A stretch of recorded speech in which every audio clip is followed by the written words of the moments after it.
in the aisles, actually. Please take your seats. We are going to start now.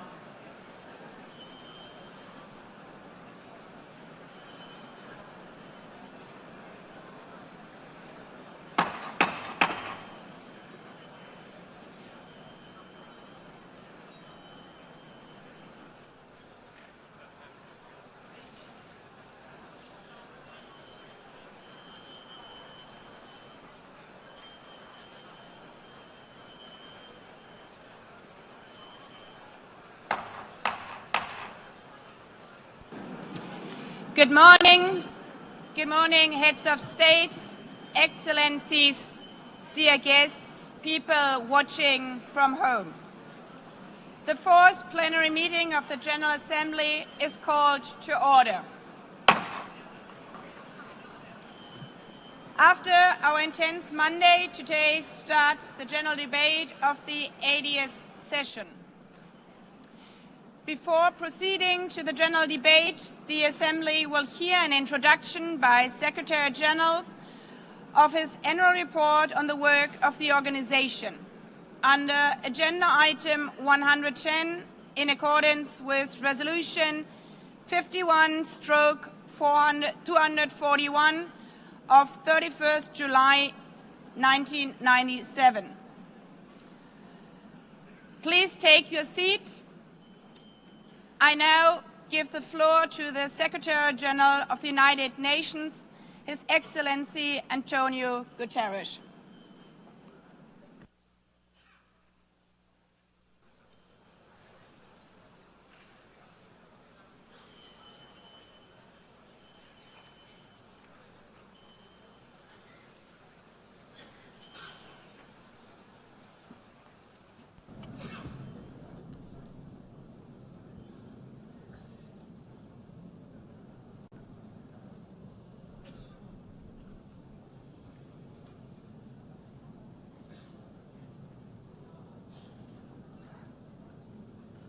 Please, could you take your seats?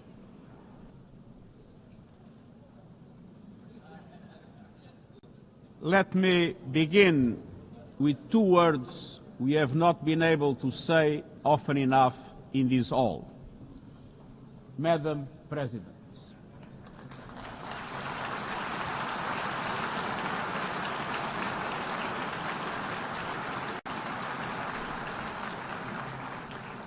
Excellencies, ladies and gentlemen, 8 years ago, in a world scorched by war, leaders made a choice: cooperation over chaos, law over lawlessness, peace over conflict.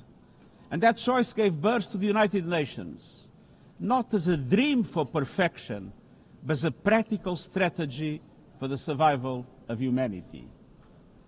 Many of our founders had seen firsthand the hell of the death camps and the terror of war. They knew that true leadership meant creating a system to prevent a replay of those horrors, a firewall against the flames of conflict and World War III, a forum for sovereign states to pursue dialogue and cooperation, and the concrete affirmation of an essential human truth: we are all in this together. And this General Assembly Hall is the heartbeat of that truth. It is why for decades world leaders have come to this one-of-a-kind podium. It is why you are here today. Because at its best, the United Nations is more than a meeting place. It's a moral compass, a force for peace and peacekeeping, a guardian of international law, a catalyst for sustainable development, a lifeline for people in crisis, a lighthouse for human rights, and a center that transforms your decisions, the decisions of member states, into action. 80 years on, we confront again the question our founders faced, only more urgent, more intertwined, more unforgiving. What kind of world do we choose to build together? Excellencies, we have our work cut out for us, as our ability to carry out that work is being cut from us. We have entered in an age of reckless disruption and relentless human suffering. Look around. The principles of the United Nations that you have established are under siege. Listen, the pillars of peace and progress are buckling under the weight of impunity, inequality, and indifference. Sovereign nations invaded, hunger weaponized, truth silence, rising smoke from bombed-out cities, rising anger in fractured societies, rising seas swallowing coastlines. Each one a warning, each one a question.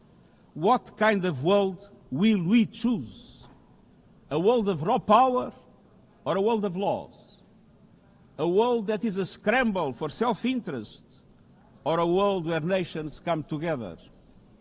A world where might makes right or a world of rights for all? Excellencies, our world is becoming increasingly multipolar, and this is positive, reflecting a more diverse, dynamic global landscape.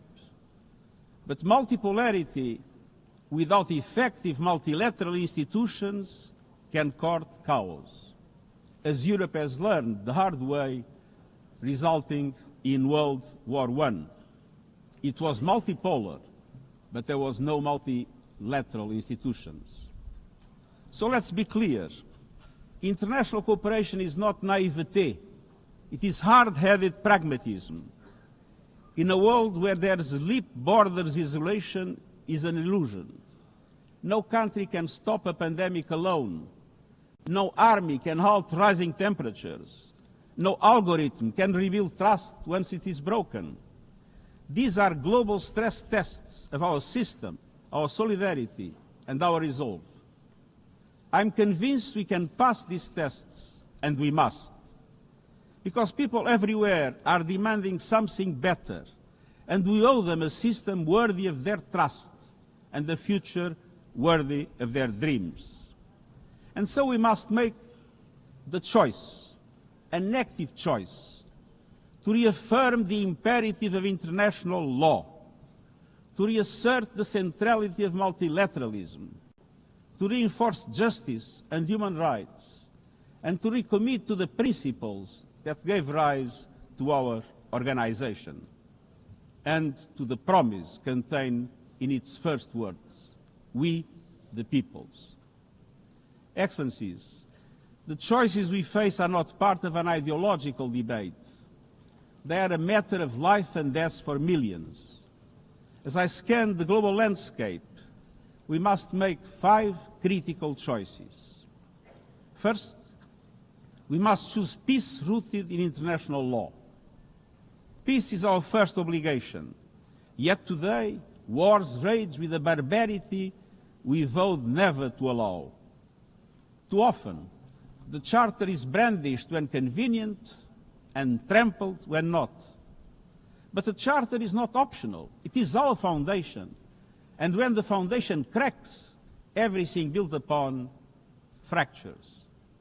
Around the world, we see countries acting as if the rules don't apply to them. We see humans treated as less than human, and we must call it out. Impunity is the mother of chaos, and it has spawned some of the most atrocious conflicts of our times. In Sudan, civilians are being slaughtered, starved, and silenced. Women and girls face unspeakable violence. There is no military solution. I urge all parties, including those in this hall, end the external support that is fueling this bloodshed. Push to protect civilians, because the Sudanese people deserve peace, dignity, and hope. In Ukraine, relentless violence continues to kill civilians, destroy civilian infrastructure, and threaten global peace and security. I commend recent diplomatic efforts by the United States and others. We must work for a full ceasefire and a just, lasting peace in accordance with the Charter, UN resolutions, and international law. In Gaza, the horrors are approaching a third monstrous year. They are the result of decisions that defy basic humanity. The scale of death and destruction are beyond any other conflict in my years as Secretary General. The International Court of Justice has issued legally binding provisional measures in the case named Application of the Convention on the Prevention and Punishment of the Crime of Genocide in the Gaza Strip. Since then, a famine has been declared and the killing has intensified. The measures stipulated by the ICJ must be implemented fully and immediately.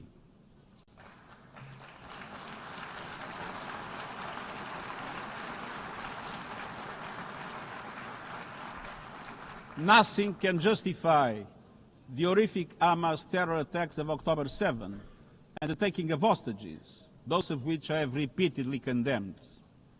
And nothing can justify the collective punishment of the Palestinian people and the systematic destruction of Gaza. We know what is needed. Permanent ceasefire now. All the hostages released now. Full humanitarian access now. And we must not relent in the only viable answer to sustainable Middle East peace, a two-state solution as so eloquently reaffirmed yesterday. We must urgently reverse dangerous trends on the ground. Relentless settler expansion and violence and the looming threat of annexation must stop. Everywhere, from Haiti to Yemen, to Myanmar and the Sahel and beyond, we must choose peace anchored in international law. The past year has brought glimmers of hope, including the ceasefire between Cambodia and Thailand, and the agreement between Azerbaijan and Armenia brokered by the United States. But far too many crises continue unchecked. Impunity prevails, lawlessness is a contagion, it invites mayhem, accelerates terror, and risks a nuclear free-for-all. When accountability shrinks, graveyards grow. When UN staff and facilities are attacked, violating legal obligations, so too is the core of our ability to serve and deliver. The Security Council must live up to its responsibilities. It must be more representative, more transparent, and more effective. And beyond crisis response, we must tackle the injustices that ignite conflict: exclusion, inequality, impunity, and corruption. The surest way to silence the guns is to raise the volume for justice. Real security is born of fairness and opportunity for all. Excellencies, this leads me to my second point. We must choose human dignity and human rights. Human rights are not an ornament of peace, they're its bedrock. Human rights, economic, social, cultural, political, and civil, are universal, indivisible, and interdependent. Choosing rights means more than words. It means choosing justice over silence. It means protecting freedom and civic space, advancing equality for women and girls, confronting racism and discrimination in all its forms, protecting human rights defenders, journalists, and freedom of speech, and upholding the rights of refugees and migrants so that mobility is safe and in accordance with international law. Human rights are a daily battle, online and offline. They require political will. But dignity is not only about the protection of rights. It is about rights fulfilled through inclusive and resilient development. Rights that put an end to poverty and hunger. Rights that open doors to education, health, and opportunity. The Sustainable Development Goals are our shared roadmap for achieving these rights. But in order to make progress down this road, we need fuel. And that fuel is finance. We've seen what development done right can deliver. In the past decade, millions more have gained access to electricity, clean cooking solutions, and to the internet. Child marriage is in retreat. Women's representation is growing, but cuts to aid are wreaking havoc. They are a death sentence for many. For so many more, a stolen future. This is the great paradox of our time. We have the solutions, but we are siphoning off the fuel that would make it possible to make progress. To choose dignity, we must choose financial justice and solidarity. We need to reform the international financial architecture so that it drives development for all. With bigger and bolder multilateral development banks, lending more and mobilizing more private capital for developing countries, with faster and fairer debt relief mechanisms, helping every country in crisis, including middle-income countries. Protecting natural resources by tackling illicit financial flows and abusive tax practices that rob societies of their future. And global financial institutions that represent today's world, with far greater participation of developing countries in terms of their composition and their decision-making. So let us choose a global economy that works for everyone, men and women.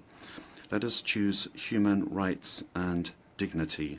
And let us equip ourselves with the means to ensure a transition for people and the planet. Excellencies, this brings me to the third choice. We must choose climate justice. The climate crisis is accelerating, but so are the solutions. The clean energy future is no longer a distant promise. It's already here. No government, industry, or special interest can stop it. But some are trying, hurting economies, locking in higher prices, and squandering a historic opportunity. Fossil fuels are a losing bet. Last year, almost all new power capacity came from renewables, and the investment is surging. Renewables are the cheapest and fastest source of new power. They create jobs, drive growth, shield economies from volatile oil and gas markets, connect the unconnected, and can free us from the tyranny of fossil fuels. But not at today's pace. Clean energy investment remains uneven. 21st century grids and storage are not rolling out fast enough.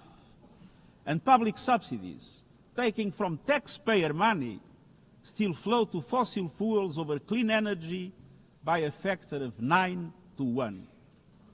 Meanwhile, emissions, temperatures, and disasters keep rising. And those least responsible suffer the most. Science says limiting global temperature rise to 1.5 degrees by the end of this century is still possible, but the window is closing. The International Court of Justice has affirmed the legal obligation of states. We must step up action and ambition, especially through strengthened national climate plans. Tomorrow, I will welcome leaders to announce new targets. The G20, the biggest emitters, must lead, guided by common but differentiated responsibilities. But all countries must step up and do more as we head to the UN Climate Conference in Brazil. By accelerating action in energy, forests, methane and industrial decarbonization. By defining a credible roadmap to mobilize 1.3 trillion US dollars annually in climate finance by 2035 for developing countries. By supporting just transitions, by doubling finance for adaptation to at least 40 billion US dollars this year, and rapidly deploying proven tools to unlock billions more in concessional finance. And by capitalizing the Loss and Damage Fund with significant contributions. All of these requires governments, international financial institutions, philanthropies, civil society, and the private sector to work together, to provide fiscal space to developing countries and unlock new innovative sources of finance at scale, including solidarity levies on high-emitting sectors and debt swaps. We have the solutions and tools, but we must choose climate justice and climate action. First, we must choose to put technology at the service of humanity. Artificial intelligence is rewriting human existence in real time, transforming how we learn, work, communicate, and what we can trust. And the question is not how to stop it, but how to steer it for the greater good. Technology must be our servant, not our master. It must promote human rights, human dignity, and human agency. Yet today, AI's advancement in outpacing regulation and responsibility and is concentrated in a few hands. And the risks are expanding to new frontiers, from biotech to autonomous weapons. We are witnessing the rise of tools for mass surveillance, mass social control, mass disruption, and even mass destruction. Tools that can drain energy, strain ecosystems, and intensify the race for critical minerals, potentially stoking instability and conflict. Yet, these technologies remain largely ungoverned. We need universal guardrails and common standards across platforms. No company should be above the law. No machines should decide who lives or dies. No system should be deployed without transparency, safety, and accountability. Last month, this Assembly took a historic step, establishing an independent international scientific panel on AI and an annual global dialogue on AI governance. Two new pillars of a shared architecture, connecting science with policy to bring clarity and foresight, enabling innovation to flourish while advancing our values and our rights, and ensuring governments, companies, and civil society can help shape common norms. We must build on these mechanisms and close the capacity gap.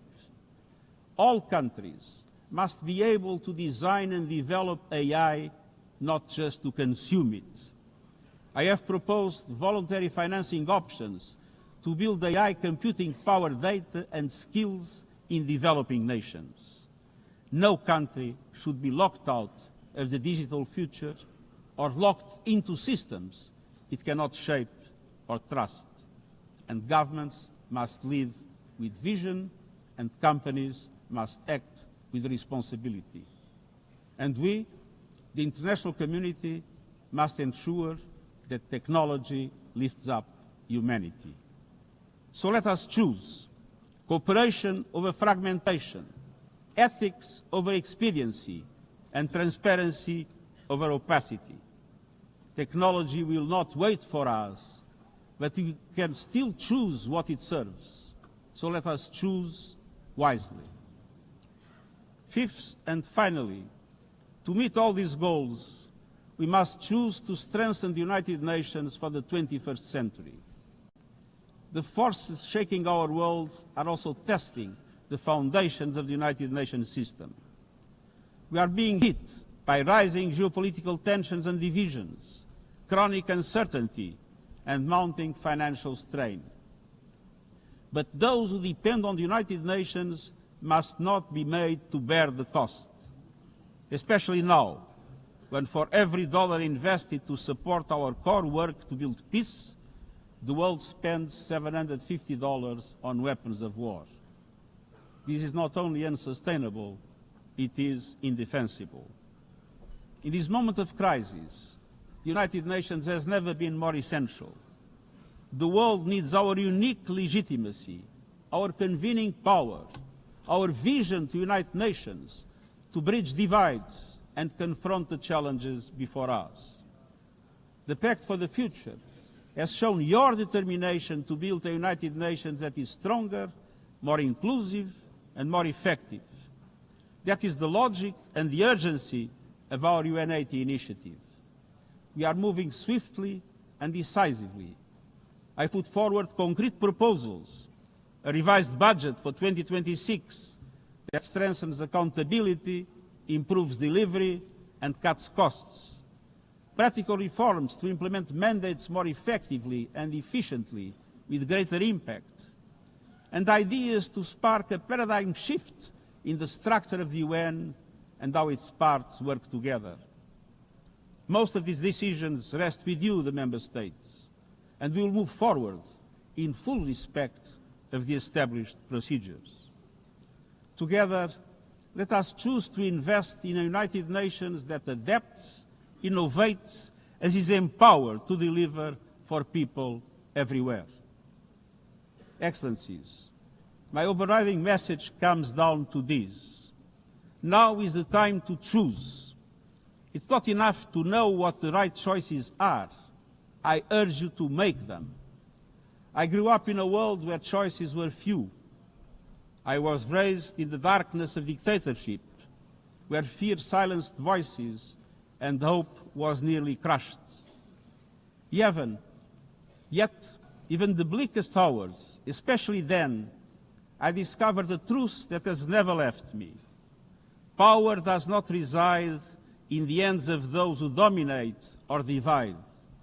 Real power resides from people, from our shared resolve to uphold dignity, to defend equality, to believe fiercely in our common humanity and the potential of every human being. I learned early to persevere, to speak out, to refuse to surrender, no matter the challenge, no matter the obstacle, no matter the hour. We must and we will overcome.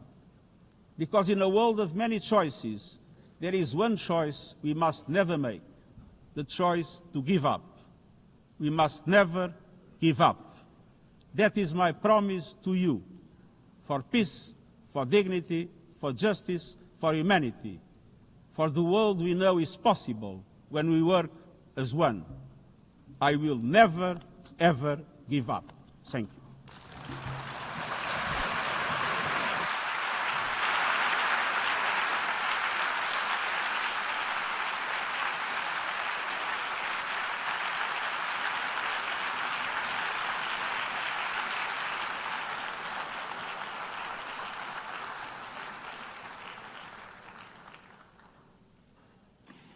I thank the Secretary General. The Assembly will now turn to agenda item 8, entitled General Debate.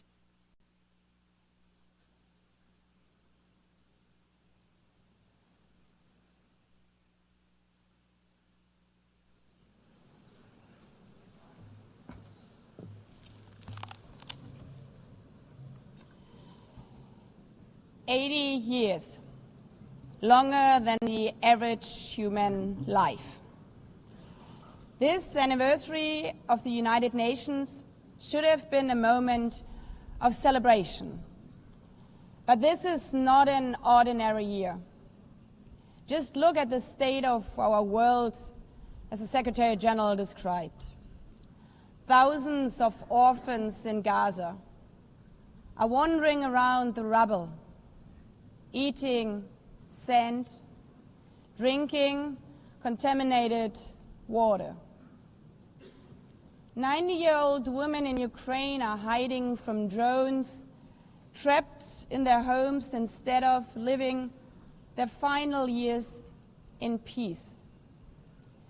Children in Haiti, too afraid to walk to school, afraid they might be gunned down by gangs like their friends.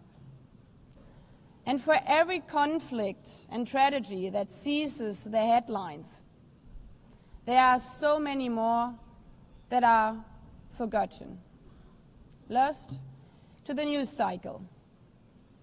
Like women in Democratic Republic of the Congo, shielding their daughters from armed groups, fearful they might be raped. And Rohingya children spending their whole childhood in tattered tents, unable to remember what their home looks like. Faced with these realities, now is not the time to celebrate, but to ask ourselves, where is the United Nations? Distinguished heads of state and government, Mr. Secretary General, Excellencies, ladies and gentlemen, people out there in the world watching us. Clearly, we have to do better.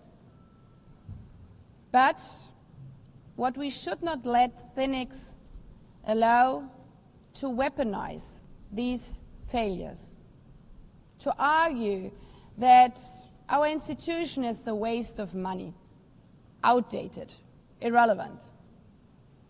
When the principles of the Charter are ignored, is it the UN that has failed?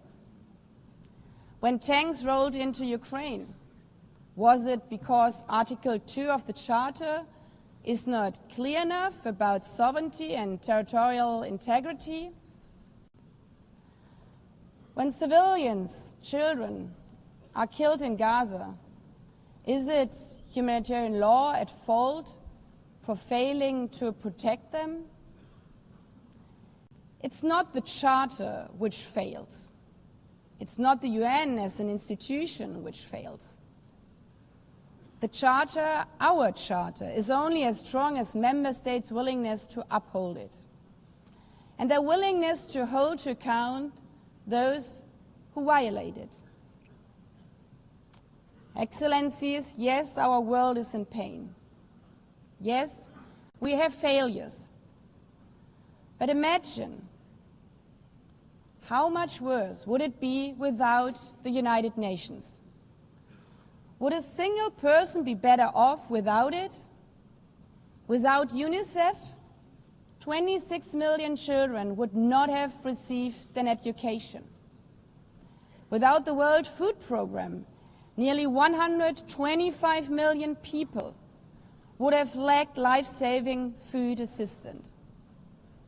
Without the World Health Organization, over 1 billion vaccines would not have been supplied.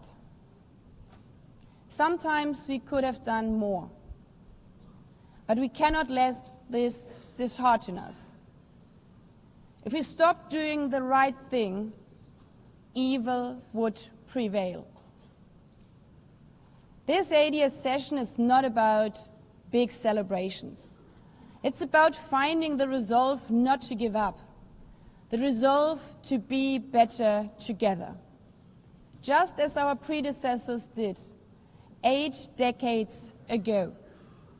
This institution was born in a world on fire and desperate for reprieve. 750 million, nearly a third of humanity back then, still under colonial rule.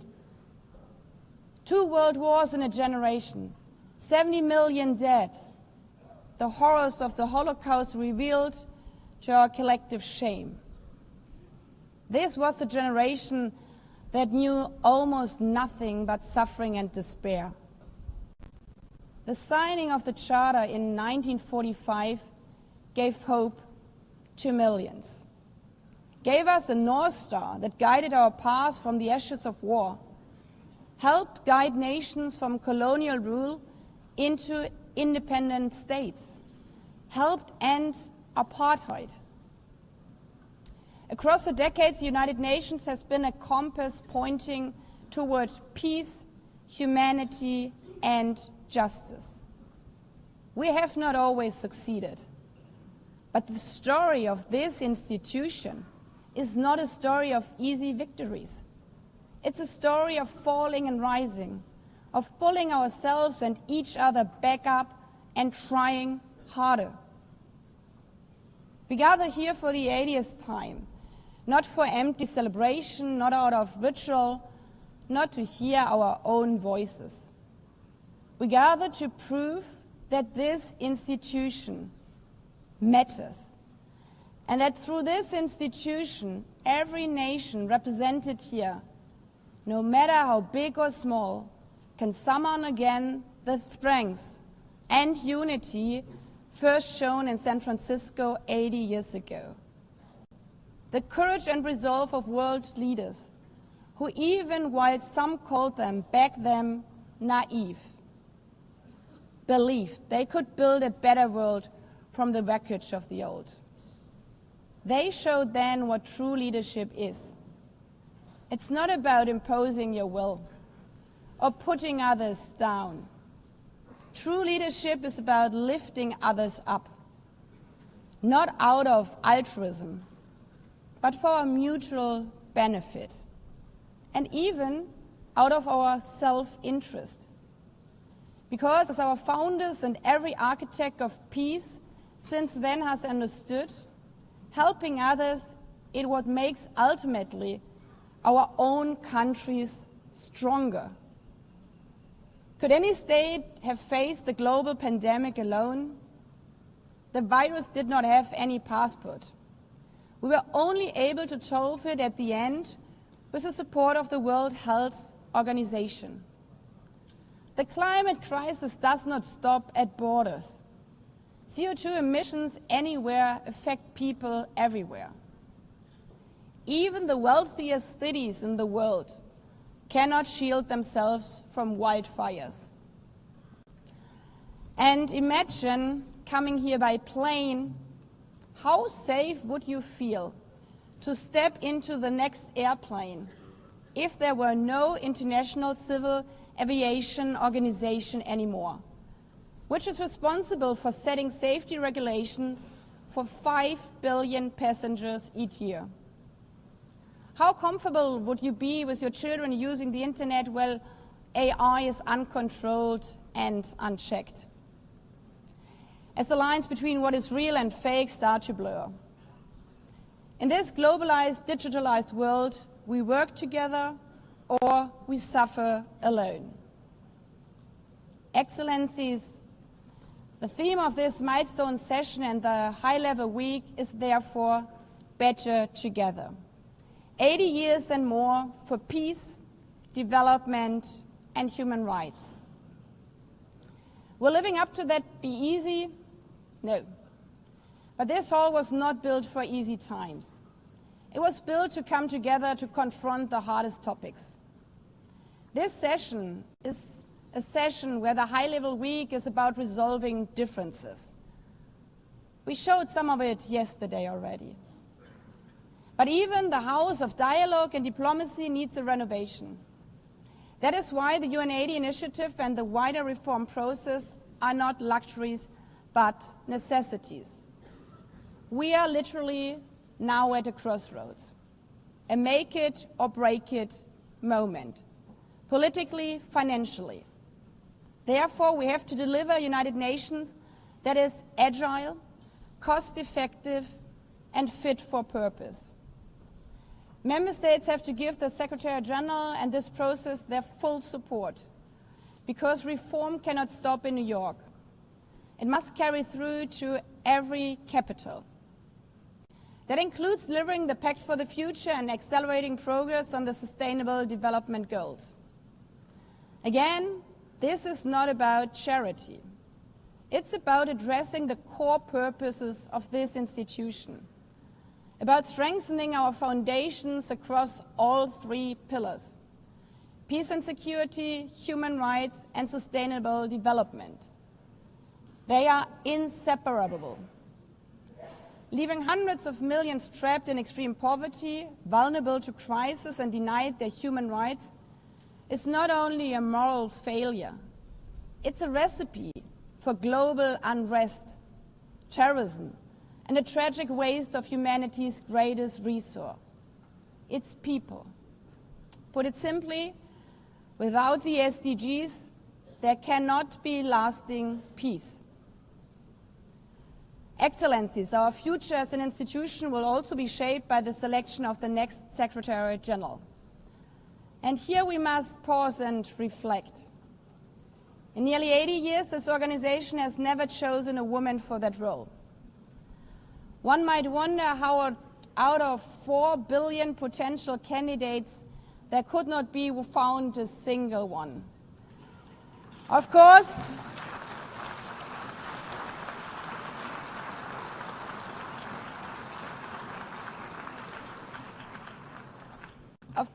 the choice rests with member states. But those of you having been there yesterday celebrating Beijing, one strong female leader after the other from all our continents. Like 80 years ago, we are standing at a crossroads. And it's up to us, to every single member state, to live up to the same leadership as your predecessors did. To act when action is needed. To uphold the principles of our Charter. To be better together. To show the people around the world that this United Nation is there. Today, tomorrow, and for the next 8 decades. Because, after all, it's the life insurance for every country.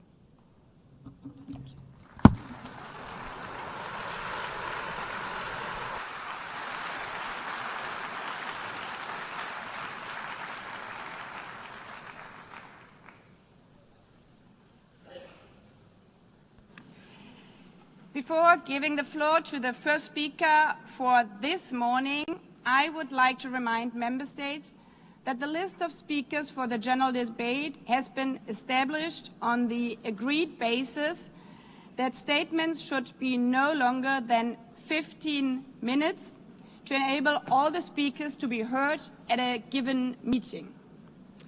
Within this time frame, I would like to appeal to speakers to deliver their statements at a reasonable pace so that interpretation into the other official languages may be provided properly. I would also like to draw your attention to the decision taken by the Assembly at previous sessions, namely that the practice of expressing congratulations inside the Assembly Hall after speech has been delivered is strongly discouraged. After delivering their statements from the rostrum, speakers are invited to exit the hall through room JA200, located behind the podium, before returning to their seats.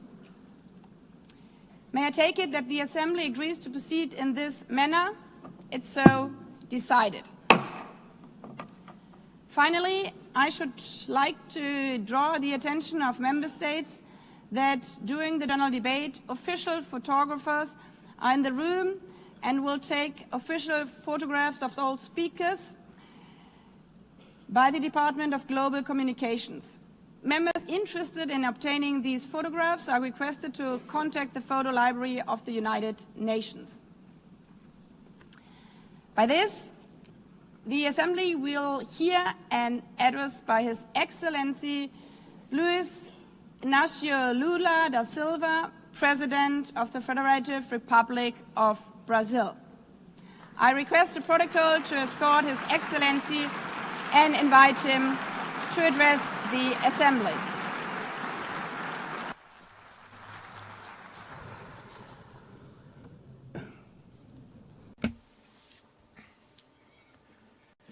Madam President of the General Assembly, Annalena Baerbock, Mr. Secretary General Antonio Guterres, dear heads of state and government, and representatives of the member states gathered here. This should be a time to celebrate the United Nations.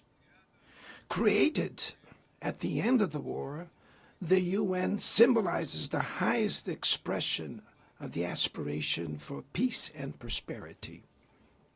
Today, however, the ideals that inspired its founders in San Francisco are under threat as never before in their history. Multilateralism is at a new crossroads. The organization's authority is in check.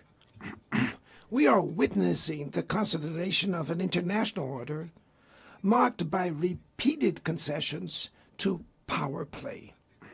Attacks on sovereignty, arbitrary sanctions, and unilateral interventions are becoming the rule. There is a clear parallel between the multilateralism crisis and the weakening of democracy. Authoritarianism is strengthened when we fail to act in the face of arbitrary acts, when the international society falters in defending peace, sovereignty, and the rule of law. The consequences are tragic.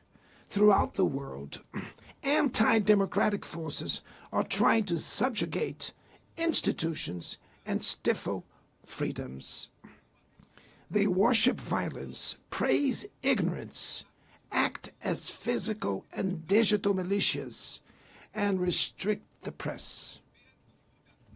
Even under an unprecedented attack, Brazil chose to resist and defend its democracy, regained 40 years ago by its people after 2 decades of dictatorial governments.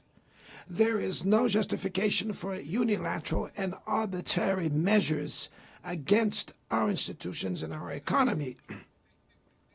The aggression against the independence of the judiciary branch of power is unacceptable. This interference in domestic affairs is aided by a subservient far right who is nostalgic of past hegemonies. False patriots plan and publicly promote actions against Brazil. Peace cannot be achieved with impunity. A few days ago, and for the first time in 525 years of our history, a former head of state was convicted of attacking the democratic rule of law. He was investigated, indicted, trialed, and held accountable for his actions in a meticulous process. He has the right to defend himself was secured, a prerogative that dictatorships deny to their victims. Before the eyes of the world, Brazil sent a message to all aspiring autocrats and those who support them. Our democracy, our sovereignty are non-negotiable.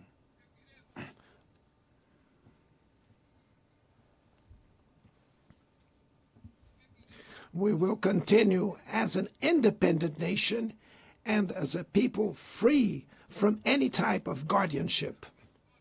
Sound democracies go beyond the electoral ritual. Its strength presupposes the reduction of inequalities, the guarantee of the most basic rights: food, safety, work, housing, education, and health. Democracy fails when women earn less than men or die at the hands of partners and family members. It loses when it closes its doors and blames migrants for the world's ills. Poverty is as much an enemy of democracy as extremism. Therefore, we were proud to receive confirmation from FAO that Brazil has once again left the hunger map in this year, 2025. But in the world, there are still 670 million hungry people, and about 2.3 billion face food insecurity. The only war of which everyone can emerge victorious is the one we wage against hunger and poverty. This is the goal of the global alliance we launched at the G20 and which has the support of 103 countries. The international community needs to revise its priorities.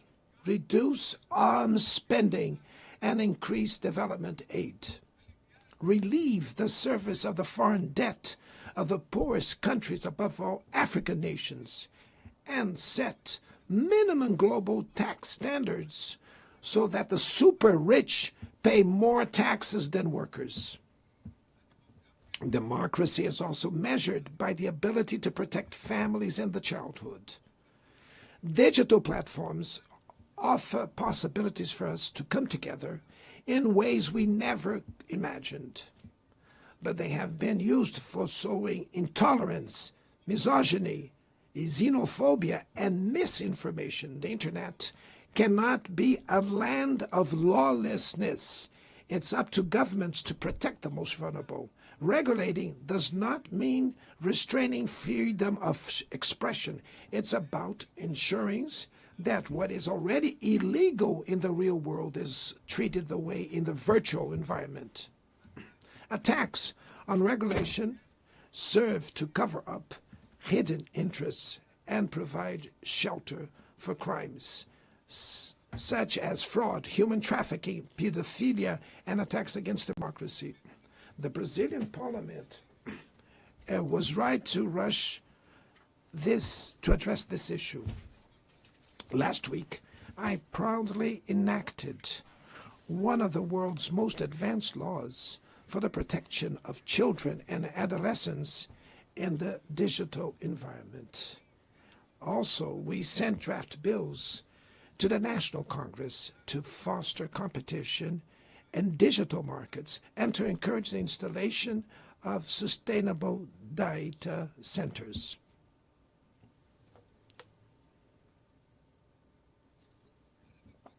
To mitigate the risks of artificial intelligence, we are committed to building multilateral governance in line with the Global Digital Compact that was approved in this plenary last year. Ladies and gentlemen, Your Excellencies, in Latin America and the Caribbean, we are experiencing a time of growing polarization and instability. Maintaining the region as a zone of peace is and was our priority. We are a continent free of weapons of mass destruction, without ethnic or religious conflicts. The comparison between crime and terrorism is worrying. The most effective way to combat drug trafficking is to cooperate to suppress money laundering and limit arms trade. Using lethal force in situations that do not constitute armed conflict is tantamount to executing people without trial.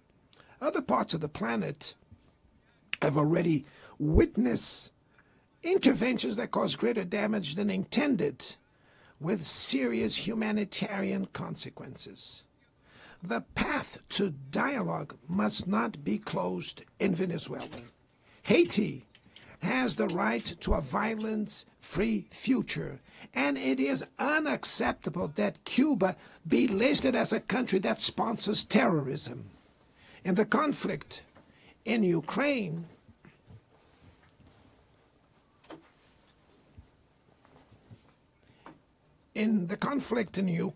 we all already know that there will be no military solution. The recent meeting in Alaska raised hopes for a negotiated way out. It's necessary to pave the way for a realistic solution. This implies taking into account the legitimate security concerns of all parties. The African Initiative and the Friends for Peace group created by China and Brazil can help promote dialogue and a diplomatic solution. No situation is more emblematic of the disproportionate and illegal use of force than the one occurring in Palestine.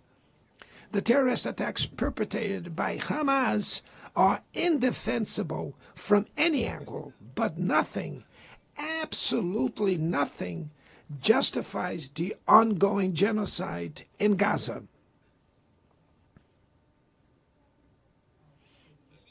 There, under tons of rubble, are buried tens of thousands of innocent women and children. There, we can see that international humanitarian law and the myth of ethical exceptionalism of the West are also being buried there. This massacre would not have happened without the complicity of those who could have prevented it. In Gaza, hunger is used as a weapon of war, and the forced displacement of populations goes on unpunished. I express my admirations to the Jews who, inside and outside Israel, oppose this collective punishment. The Palestinian people are at risk of disappearing. They will only survive with an independent state integrated to the international community. This is the solution defended by more than 150 UN members, reaffirmed yesterday here in this very plenary, but bared by a single veto. It is regrettable that President Mahmoud Abbas was prevented by the host country of occupying the Palestinian bench at this historical moment.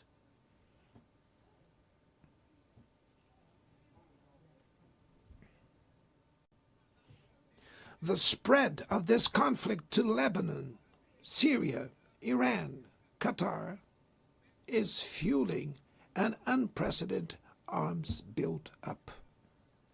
Madam President, bombs and nuclear weapons will not protect us from the climate crisis. The year of 24 was the warmest already registered.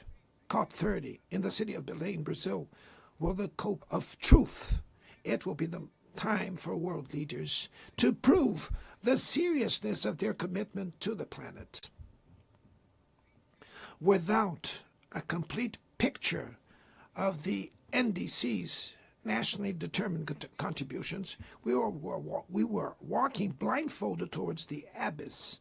Brazil has committed to reducing its emissions by 59% and 67%, covering all greenhouse gases and all sectors of the economy. Developing nations face climate change while grappling with other challenges. Meanwhile, rich countries enjoy a standard of living reached at the expense of 200 years of greenhouse gas emissions, demanding greater ambition and greater access to resources and technology. Is not a matter of charity, but of justice. The race for critical minerals essential for energy transition cannot reproduce the predatory and asymmetrical logic that has characterized recent centuries. In Belém City, the world will learn about the reality of the Amazon. Brazil has already reduced deforestation by half in the region in the last 2 years. Eradicating it requires ensuring decent living conditions for its millions of inhabitants. Promoting sustainable development is the objective of the Tropical Forest Forever facility, which Brazil intends to launch to compensate countries that keep their forests standing. But the time has come to move from the negotiation phase to the implementation stage. The world owes a lot to the regime created by the Climate Convention. Climate change needs to be brought to the heart of the UN so that it gets the attention it deserves. A council linked to the General Assembly with the power and legitimacy to monitor commitments provide coherence to climate action. This is a fundamental step towards a broader reform of the organization, which would also include an expanded Security Council in the 2 member categories. Few areas have worsened as much as the multilateral trading system.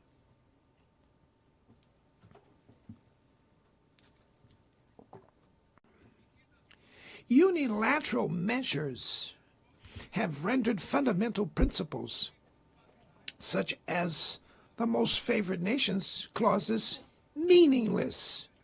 They have disrupted value chains and threw the global economy into a pernicious spiral of high prices and stagnation. It is urgent to refound the WTO based on modern and flexible foundations.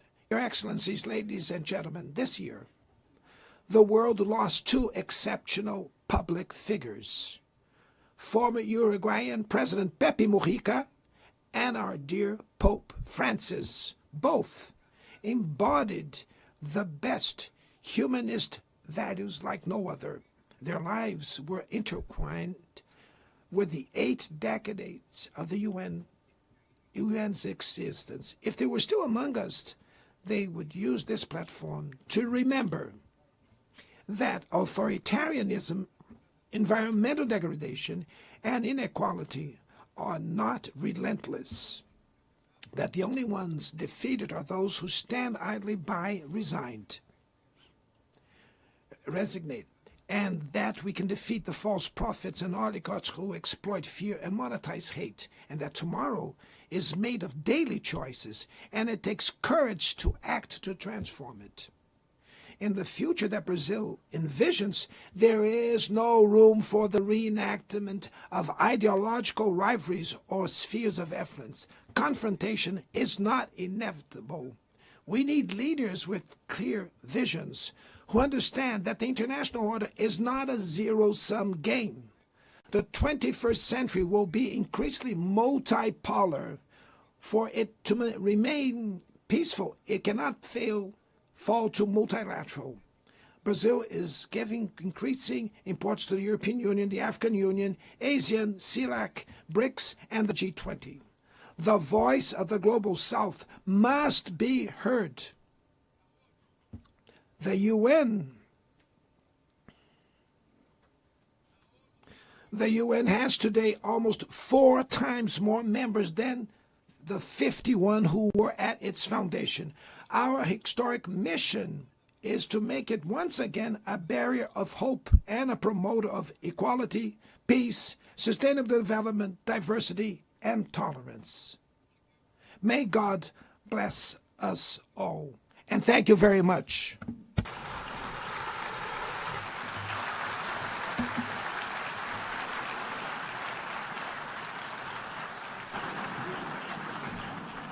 On behalf of the Assembly, I wish to thank the President of the Federative Republic of Brazil,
the Assembly will hear an address by His Excellency Donald Trump, President of the United States of America.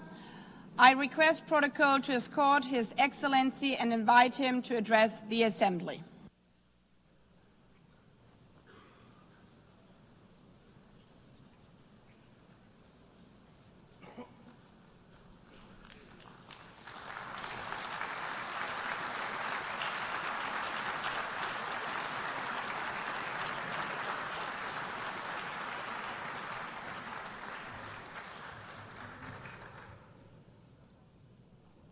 Thank you very much. Very much appreciated.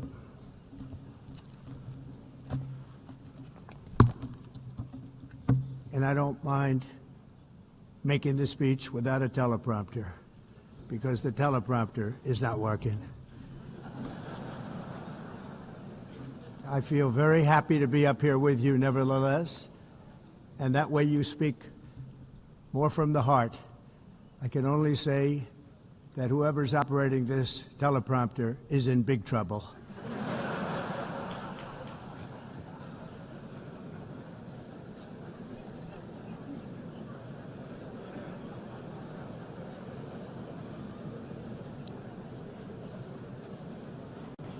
Hello, Madam First Lady.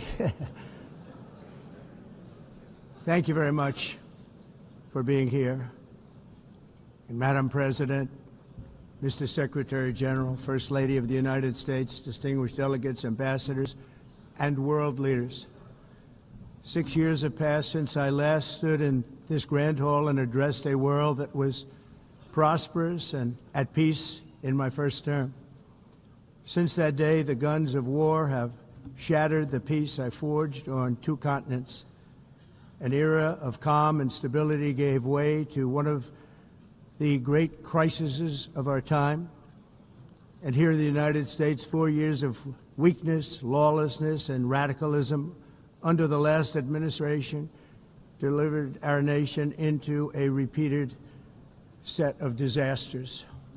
1 year ago, our country was in deep trouble, but today, just 8 months into my administration, we are the hottest country anywhere in the world, and there is no other country even close. America is blessed with the strongest economy, the strongest borders, the strongest military, the strongest friendships, and the strongest spirit of any nation on the face of the earth. This is indeed the golden age of America. We are rapidly reversing the economic calamity we inherited from the previous administration, including ruinous price increases and record-setting inflation like we've never had before. Under my leadership, energy costs are down, gasoline prices are down, grocery prices are down, mortgage rates are down, and inflation has been defeated. The only thing that's up is the stock market, which just hit a record high. In fact, it hit a record high 48 times in the last short period of time. Growth is surging, manufacturing is booming. The stock market, as I said, is doing better than it's ever done. And all of you in this room benefit by that, almost everybody. And importantly, workers' wages are rising at the fastest pace in more than 60 years. And that's what it's all about, isn't it? In 4 years of President Biden, we had less than $1 trillion of new investment into the United States.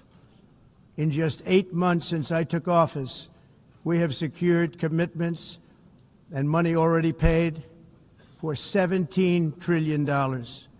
Think of it, 4 years, less than $1 trillion, 8 months, much more than $17 trillion is being invested in the United States, and it's now pouring in from all parts of the world. We've implemented the largest tax cuts in American history and the largest regulation cuts in American history, making this once and again the best country on earth to do business. And many of the people in this room are investing in America, and it's turned out to be an awfully good investment during this 8-month period. In my first term, I built the greatest economy in the history of the world. We had the best economy ever, history of the world. And I'm doing the same thing again, but this time it's actually much bigger and even better. The numbers far surpass my record-setting first term. On our southern border, we have successfully repelled a colossal invasion. And for the last 4 months, and that's 4 months in a row, the number of illegal aliens admitted and entering our country has been 0. Hard to believe, because if you look back just a year ago, it was millions and millions of people pouring in from all over the world, from prisons, from mental institutions, drug dealers, All over the world they came. They just poured into our country with the ridiculous open border policy of the Biden administration. Our message is very simple. If you come illegally into the United States, you're going to jail, or you're going back to where you came from, or perhaps even further than that. You know what that means. I want to thank the country of El Salvador for the successful and professional job they've done in receiving and jailing so many criminals that entered our country. And it was under the previous administration that the number became record-setting, and they're all being taken out. We have no choice. And other countries have no choice because other countries are in the exact same situation with immigration. It's destroying your country, and you have to do something about it. On the world stage, America is respected again like it has never been respected before. You think about 2 years ago, 3 years ago, 4 years ago, or 1 year ago, we were a laughingstock all over the world. At the NATO summit in June, virtually all NATO members formally committed to increase defense spending at my request from 2% to 5% of GDP, making our alliance far stronger and more powerful than it was ever before. In May, I traveled to the Middle East to visit my friends and rebuild our partnerships in the Gulf and those valued relationships with Saudi Arabia, Qatar, and the UAE and other countries are now, I believe, closer than ever before. My administration has negotiated one historic trade deal after another, including with the United Kingdom, the European Union, Japan, South Korea, Vietnam, Indonesia, the Philippines, Malaysia, and many, many others.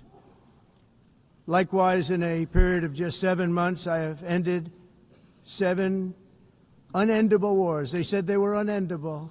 You're never going to get them solved. Some were going for 31 years, 2 of them, 31, think of it, 31 years. One was 36 years.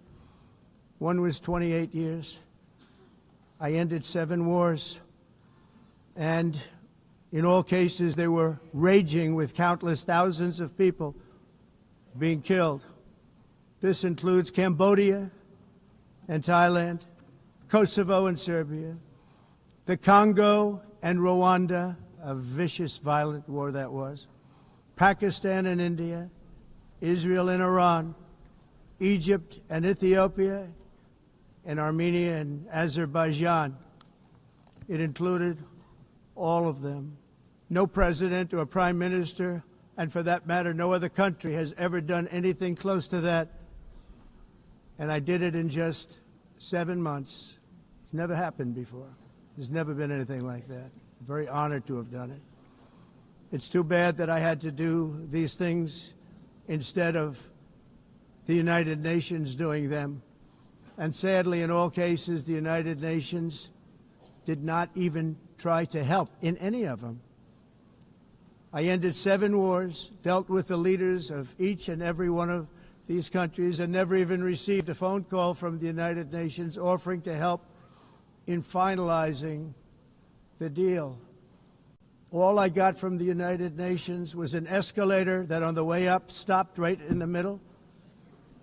If the First Lady wasn't in great shape, she would have fallen, but she's in great shape. We're both in good shape. We both stood. And then a teleprompter that didn't work. These are the 2 things I got from the United Nations, a bad escalator and a bad teleprompter. Thank you very much. And by the way, it's working now. It just went on. Thank you. I think I should just do it the other way. It's easier. Thank you very much. I didn't think of it at the time because I was too busy working to save millions of lives. That is the saving and stopping of these wars. But later I realized that the United Nations wasn't there for us. They weren't there. I thought of it really after the fact, not during these negotiations, which were not easy. That being the case, what is the purpose of the United Nations? The UN has such tremendous potential. I've always said it. It has such tremendous, tremendous potential. but it's not even coming close to living up to that potential. For the most part, at least for now, all they seem to do is write a really strongly worded letter and then never follow that letter up. It's empty words, and empty words don't solve war. The only thing that solves war and wars is action. Now, after ending all of these wars and also earlier negotiating the Abraham Accords, which is a very big thing for which our country received no credit, never receives credit. Everyone says that I should get the Nobel Peace Prize for each one of these achievements. But for me, the real prize will be the sons and daughters who live to grow up with their mothers and fathers, because millions of people are no longer being killed in endless and unglorious wars. What I care about is not winning prizes, it's saving lives. We saved millions and millions of lives with the 7 wars. And we have others that we're working on, and you know that. Many years ago, a very successful real estate developer in New York, known as Donald J. Trump, I bid on the renovation and rebuilding of this very United Nations complex. I remember it so well. I said at the time that I would do it for $500 million, rebuilding everything. It would be beautiful. I used to talk about, I'm going to give you marble floors. They're going to give you terrazzo. I'm going to give you the best of everything. You're going to have mahogany walls. They're going to give you plastic. But they decided to go in another direction, which was much more expensive at the time, and which actually produced a far inferior product. And I realized that they did not know what they were doing when it came to construction, and that their building concepts were so wrong, and the product that they were proposing to build was so bad and so costly. It was going to cost them a fortune. And I said, and wait till you see the overruns. Well, I turned out to be right. They had massive cost overruns and spent between $2 and $4 billion on the building and did not even get the marble floors that I promised them. You walk on terrazzo. Do you notice that? As far as I'm concerned, frankly, looking at the building and getting stuck on the escalator, they still haven't finished the job. They still haven't finished. That was years ago. The project was so corrupt that Congress actually asked me to testify before them on the tremendous waste of money, because it turned out that they had no idea what it was, but they knew it was anywhere between $2 and $4 billion as opposed to $500 million with a guarantee. But they had no idea, and I said it cost much more than $5 billion. Unfortunately, many things in the United Nations are happening just like that, but on an even much bigger scale, much, much bigger. Very sad to see. Whether the UN can manage to play a productive role, I've come here today to offer the hand of American leadership and friendship to any nation in this assembly that is willing to join us in forging a safer, more prosperous world. And it's a world that we'll be much happier with. A dramatically better future is within our reach. But to get there, we must reject the failed approaches of the past and work together to confront some of the greatest threats in history. There is no more serious danger to our planet today than the most powerful and destructive weapons ever devised by man, of which the United States, as you know, has many. Just as I did in my first term, I've made containing these threats a top priority, starting with the nation of Iran. My position is very simple. The world's #1 sponsor of terror can never be allowed to possess the most dangerous weapon. That's why shortly after taking office, I sent the so-called Supreme Leader a letter making a generous offer. I extended a pledge of full cooperation in exchange for a suspension of Iran's nuclear program. The regime's answer was to continue their constant threats to their neighbors and U.S. interests throughout the region and some great countries that are right nearby. Today, many of Iran's former military commanders, in fact, I can say almost all of them, are no longer with us. They're dead. And 3 months ago, in Operation Midnight Hammer, 7 American B-2 bombers dropped the 14 30,000-pound each bombs on Iran's key nuclear facilities, totally obliterating everything. No other country on earth could have done what we did. No other country has the equipment to do what we did. We have the greatest weapons on earth. We hate to use them. But we did something that for 22 years people wanted to do. With Iran's nuclear enrichment capacity demolished, I immediately brokered an end to the 12-day war, as it's called, between Israel and Iran, with both sides agreeing to fight no longer. As everyone knows, I have also been deeply engaged in seeking a ceasefire in Gaza. Have to get that done. Have to get it done. Unfortunately, Hamas has repeatedly rejected reasonable offers to make peace.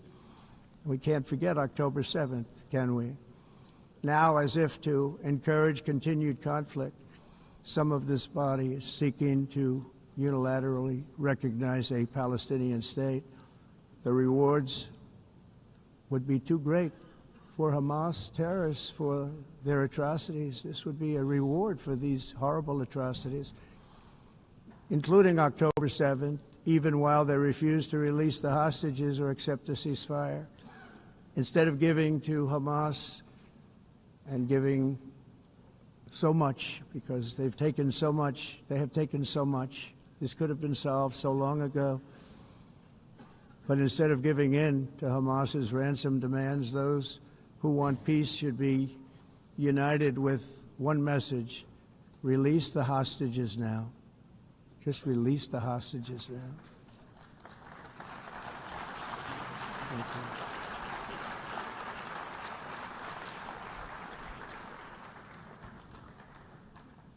Thank you.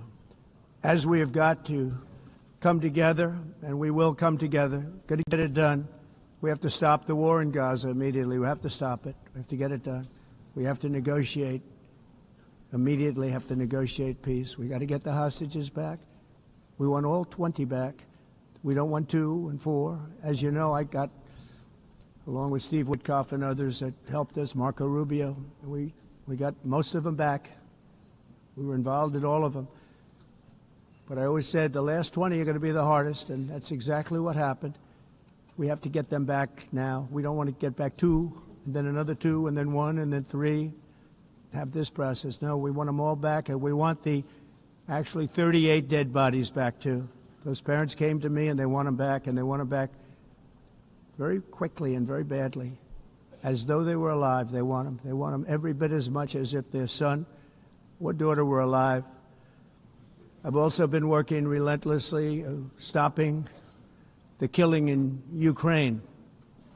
I thought that would be, of the 7 wars that I stopped, I thought that would be the easiest because of my relationship with President Putin, which had always been a good one. I thought that was going to be the easiest one. But, you know, in war, you never know what's going to happen. There are always lots of surprises, both good and bad. Everyone thought Russia would win this war in 3 days, but it didn't work out that way. It was supposed to be just a quick little skirmish. It's not making Russia look good. It's making them look bad. No matter what happens from here on out, this was something that should have taken a matter of days, certainly less than a week. And they've been fighting for 3.5 years and killing anywhere from 5,000 to 7,000 young soldiers, mostly soldiers, on both sides, every single week, from 5,000 to 7,000 dead young people, and some in cities, much smaller numbers, where rockets are shot, where drones are dropped. This war would never have started if I were president. This was a war that should have never happened. It shows you what leadership is, what bad leadership can do to a country. Look what happened to the United States, and look where we are right now in just a short period of time. The only question now is how many more lives will be needlessly lost on both sides. China and India are the primary funders of the ongoing war by continuing to purchase Russian oil. But inexcusably, even NATO countries have not cut off much Russian energy. and Russian energy products, which, as you know, I found out about 2 weeks ago, and I wasn't happy. Think of it. They're funding the war against themselves. Who the hell ever heard of that one? In the event that Russia is not ready to make a deal to end the war, then the United States is fully prepared to impose a very strong round of powerful tariffs, which would stop the bloodshed, I believe, very quickly. But for those tariffs to be effective, European nations, all of you are gathered here right now, would have to join us in adopting the exact same measures. I mean, you're much closer to this. We have an ocean in between. You're right there. And Europe has to step it up. They can't be doing what they're doing. They're buying oil and gas from Russia while they're fighting Russia. It's embarrassing to them, and it was very embarrassing to them when I found out about it, I can tell you that. But they have to immediately cease all energy purchases from Russia. Otherwise, we're all wasting a lot of time. So I'm ready to discuss this. We're going to discuss it today with the European nations, all gathered here. I'm sure they're thrilled to hear me speak about it, but that's the way it is. I like to speak my mind and speak the truth. As we seek to reduce the threat of dangerous weapons today, I'm also calling on every nation to join us in ending the development of biological weapons once and for all. And biological is terrible, and nuclear is even beyond, and we include nuclear in that. We want to have a cessation of the development of nuclear weapons. We know, and I get to view it all the time. Sir, would you like to see? And I look at weapons that are so powerful that we just can't ever use them. If we ever use them, the world literally might come to an end. There would be no United Nations to be talking about. There would be no nothing. Just a few years ago, reckless experiments overseas gave us a devastating global pandemic. Yet despite that worldwide catastrophe, many countries are continuing extremely risky research into bioweapons and man-made pathogens. This is unbelievably dangerous. To prevent potential disasters, I'm announcing today that my administration will lead an international effort to enforce Biological Weapons Convention, which is going to be meeting with the top leaders of the world by pioneering an AI verification system that everyone can trust. Hopefully the UN can play a constructive role, and it will also be one of the early projects under AI. Let's see how good it is, because a lot of people are saying it could be one of the great things ever, but it also can be dangerous, but it can be put to tremendous use and tremendous good, and this would be an example of that. Not only is the UN not solving the problems it should, too often, it's actually creating new problems for us to solve. The best example is the #1 political issue of our time, the crisis of uncontrolled migration. It's uncontrolled. Your countries are being ruined. The United Nations is funding an assault on Western countries and their borders. In 2024, the UN budgeted $372 million in cash assistance to support an estimated 624,000 migrants journeying into the United States. Think of that. The UN is supporting people that are illegally coming into the United States, and then we have to get them out. The UN also provided food, shelter, transportation, and debit cards to illegal aliens. Can you believe that? On the way to infiltrate our southern border. Millions of people came through that southern border. Just a year ago, millions and millions of people were pouring in, 25 million altogether over the 4 years of the incompetent Biden administration. And now we have it stopped, totally stopped. In fact, they're not even coming anymore because they know they can't get through. But what took place is totally unacceptable. The UN is supposed to stop invasions, not create them and not finance them.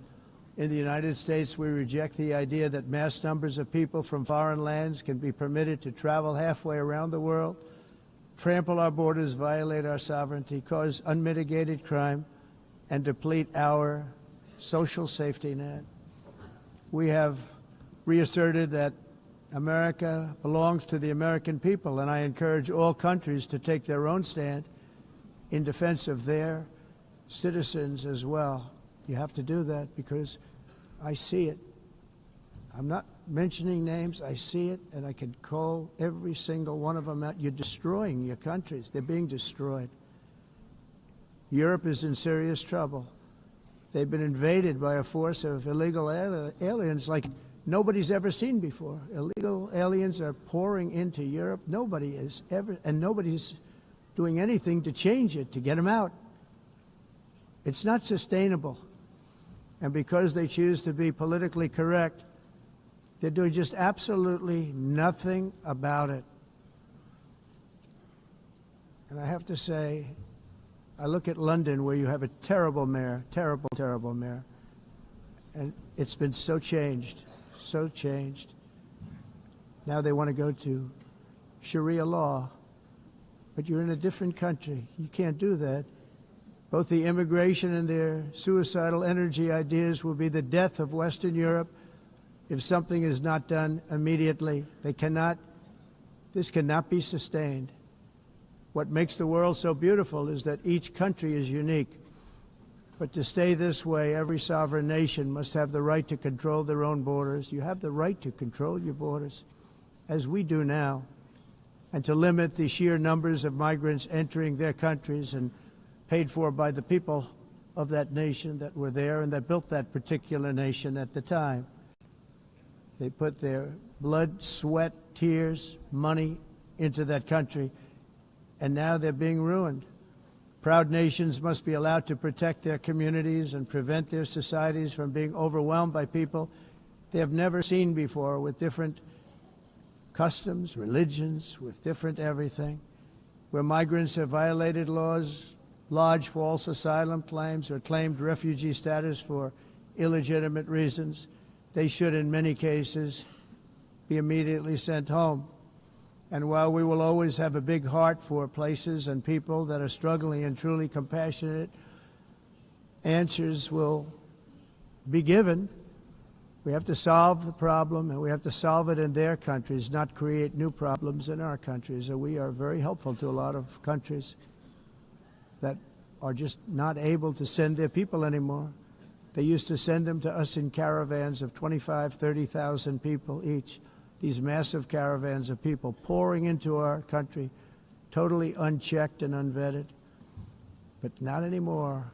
According to the Council of Europe, in 2024, almost 50% of inmates in German prisons were foreign nationals or migrants. In Austria, the number was 53% of the people in prisons were from places that weren't from where they are now. In Greece, the number was 54%, and in Switzerland, beautiful Switzerland, 72% of the people in prisons are from outside of Switzerland. When your prisons are filled with so-called asylum seekers who repaid kindness, and that's what they did, they repaid kindness with crime, it's time to end the failed experiment of open borders. You have to end it now. See, I can tell you, I'm really good at this stuff. Your countries are going to hell. In America, we've taken bold action to swiftly shut down uncontrolled migration. Once we started detaining and deporting everyone who crossed the border and removing illegal aliens from the United States, they simply stopped coming. They're not coming anymore. We're getting a lot of credit, but they're not coming anymore. This was a humanitarian act for all involved, because on the trips up, thousands of people a week were dying. Women were being raped. Nobody's ever seen anything like it. Raped, horribly beaten, raped. On the trip up, the journey up, it was a long walk. It was a long, arduous journey, indeed. And it was also a historic victory against human trafficking throughout the region. What we did was a victory, and we saved so many lives of people that wouldn't make the journey. That journey was loaded up with death. Loaded up with death. Dead bodies all along the roads of jungles to get up. They go through jungles, they go through areas so hot you couldn't breathe. They were dying of suffocation, areas so hot that you couldn't breathe. dead bodies all over. By them not coming, we're saving tremendous numbers of lives. My people have done a fantastic job in doing what they did, and the American public agrees with it. I mean, I was very proud to see this morning I have the highest poll numbers I've ever had. Part of it is because of what we've done on the border. I guess the other part is what we've done on the economy. Joe Biden's policies empowered murderous gangs, human smugglers, child traffickers, drug cartels, and prisoners from all over the world. The previous administration also lost nearly 300,000 children. Think of that. They lost more than 300,000 children, little children, who were trafficked into the United States on the Biden watch, many of whom have been raped, exploited, and abused, and sold. Sold. Nobody talks about that. The fake news doesn't write about it. With many others, young children who are missing or dead. And we found a lot of these children, and we're sending them back, and we've been sending them back to their parents. They said, nobody knows who they are. They said, where do you come from? And they'll give us a country, and we'll find out, and we'll figure it out, and we'll bring them back to their homes. And the mother and father rush to the door, and their tears in their eyes. They can't believe that they're seeing their son or daughter, their little son or daughter again. We've done almost 30,000 of them so far. Any system that results in the mass trafficking of children is inherently evil.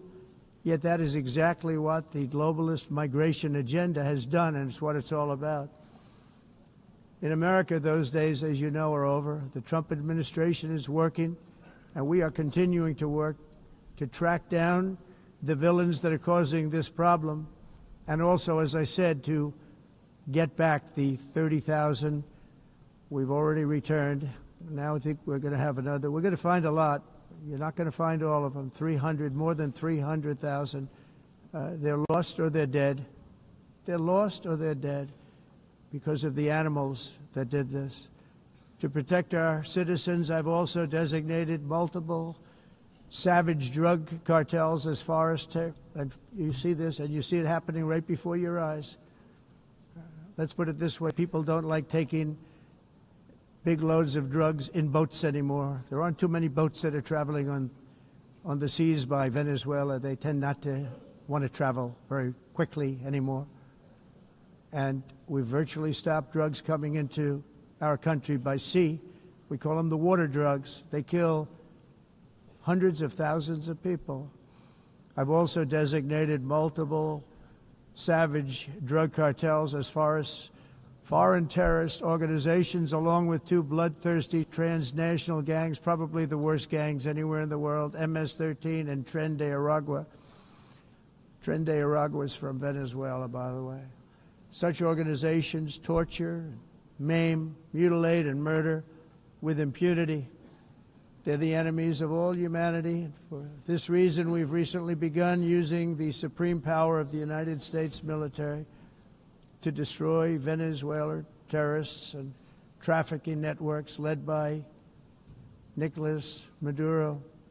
To every terrorist thug smuggling poisonous drugs into the United States of America, please be warned that we will blow you out of existence. That's what we're doing. We have no choice.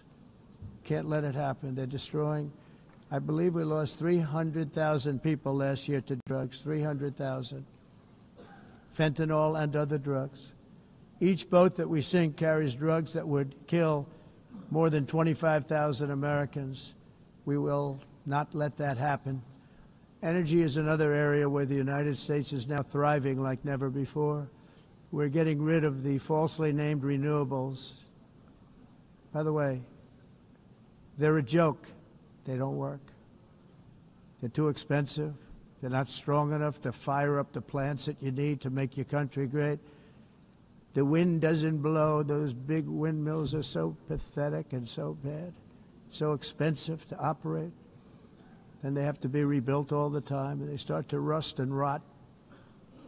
Most expensive energy ever conceived, and it's actually energy. You're supposed to make money with energy, not lose money. You lose money, the governments have to subsidize. You can't put them out without massive subsidies. And most of them are built in China, and I give China a lot of credit. They build them, but they have very few wind farms. So why is it that they build them and they send them all over the world, but they barely use them? You know what they use? Coal. They use gas. They use almost anything, but they don't like wind. But they sure as hell like selling the windmills. Europe, on the other hand, has a long way to go, with many countries being on the brink of destruction because of the green energy agenda. And I give a lot of credit to Germany. Germany was being led down a very sick path, both on immigration, by the way, and on energy. They were going green, and they were going bankrupt. And the new leadership came in, and they went back to where they were, with fossil fuel and with nuclear, which is good. It's now safe, and you can do it properly. But they went back to where they were, and they opened up a lot of different plants, energy-producing plants, and they're doing well. I give Germany a lot of credit for that. They've said this is a disaster, what's happening. They were going all green. All green is all bankrupt. That's what it represents. And it's not politically correct. I'll be very badly criticized for saying it, but I'm here to tell the truth. I don't care. It doesn't matter to me. I'm in New York City. I'm feeling a lot safer. Crime, we're getting crime down. And by the way, speaking of crime, Washington, D.C. Washington, D.C. was the crime capital of America. Now it's a totally, after 12 days, it's a totally safe city. Everyone's going out to dinner. They're going out to restaurants. Your wife can walk down the middle of the street with or without you. Nothing's going to happen. My people have done a fantastic job. And yes, I called in the National Guard, and the National Guard took care of business, and they weren't politically correct, but they took care of business. We got 1,700 career criminals out, brought them back to where they came from, the countries where they came from, or put them in jails. Washington, D.C. is now a totally safe city again, and I welcome you to come. In fact, we'll have dinner together at a local restaurant, and we'll be able to walk. We don't have to go by an armor-plated vehicle. We'll walk right over there from the White House. They've given up their powerful edge, a lot of the countries that we're talking about, in oil and gas, such as essentially closing the great North Sea oil. Oh, the North Sea, I know it so well. Aberdeen was the oil capital of Europe, and there's tremendous oil that hasn't been found in the North Sea. Tremendous oil. And I was with the Prime Minister I respect and like a lot, and I said, you're sitting with the greatest asset. They essentially closed it by making it so highly taxed that no developer, no oil company can go there. They have tremendous oil left, and more importantly, they have tremendous oil that hasn't even been found yet. And what a tremendous asset for the United Kingdom. And I hope the Prime Minister is listening, because I told it to him 3 days in a row. That's all he heard. North Sea oil, North Sea, because I want to see them do well. I want to stop seeing them ruining that beautiful Scottish and English countryside with windmills and massive solar panels that go 7 miles by 7 miles, taking away farmland. But we're not letting this happen in America. In 1982, the executive director of the United Nations Environmental Program predicted that by the year 2000, climate change would cause a global catastrophe. He said that it will be irreversible, as any nuclear holocaust would be. This is what they said at the United Nations. What happened? Here we are. Another UN official stated in 1989 that within a decade, entire nations could be wiped off the map by global warming. Not happening. You know, it used to be global cooling. If you look back years ago in the 1920s and the 1930s, they said, global cooling will kill the world. We have to do something. Then they said global warming will kill the world. But then it started getting cooler, so now they could just call it climate change, because that way they can't miss. It's climate change. Because if it goes higher or lower, whatever the hell happens, there's climate change. It's the greatest con job ever perpetrated on the world, in my opinion. Climate change, no matter what happens, you're involved in that. No more global warming, no more global cooling. All of these predictions made by the United Nations and many others, often for bad reasons, were wrong. They were made by stupid people that have cost their countries fortunes and given those same countries no chance for success. If you don't get away from this green scam, your country is going to fail. And I'm really good at predicting things, you know. They actually said during the campaign they had a hat, the best-selling hat. Trump was right about everything. And I don't say that in a braggadocious way, but it's true. I've been right about everything. And I'm telling you that if you don't get away from the green energy scam, your country is going to fail. And if you don't stop people that you've never seen before, that you have nothing in common with, your country is going to fail. I'm the President of the United States, but I worry about Europe. I love Europe. I love the people of Europe. And I hate to see it being devastated by energy and immigration. This double-tailed monster destroys everything in its wake, and they cannot let that happen any longer. You're doing it because you want to be nice. You want to be politically correct, and you're destroying your heritage. They must take control strongly and immediately of the unmitigated immigration disaster and the fake energy catastrophe before it's too late. The carbon footprint is a hoax made up by people with evil intentions, and they're heading down a path of total destruction. You know, the carbon footprint was a big, big thing a few years ago. I remember hearing about the carbon footprint, and then President Obama would get into Air Force One, a massive Boeing 747, and not a new one, an old one with old engines that spew everything into the atmosphere. He'd talk about the carbon footprint, we must do so. Then he'd get in and he'd fly from Washington to Hawaii to play a round of golf. And then he'd get back onto that big, beautiful plane and he'd fly back and he'd talk about, again, global warming and the carbon footprint. It's a con job. At extreme cost and expense, Europe reduced its own carbon footprint by 37%. Think of that. Congratulations, Europe. Great job.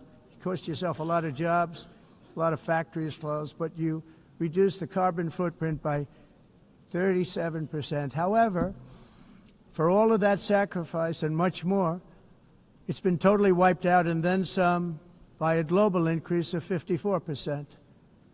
Much of it coming from China and other countries that are thriving around China, which now produces more CO2 than all the other developed nations in the world.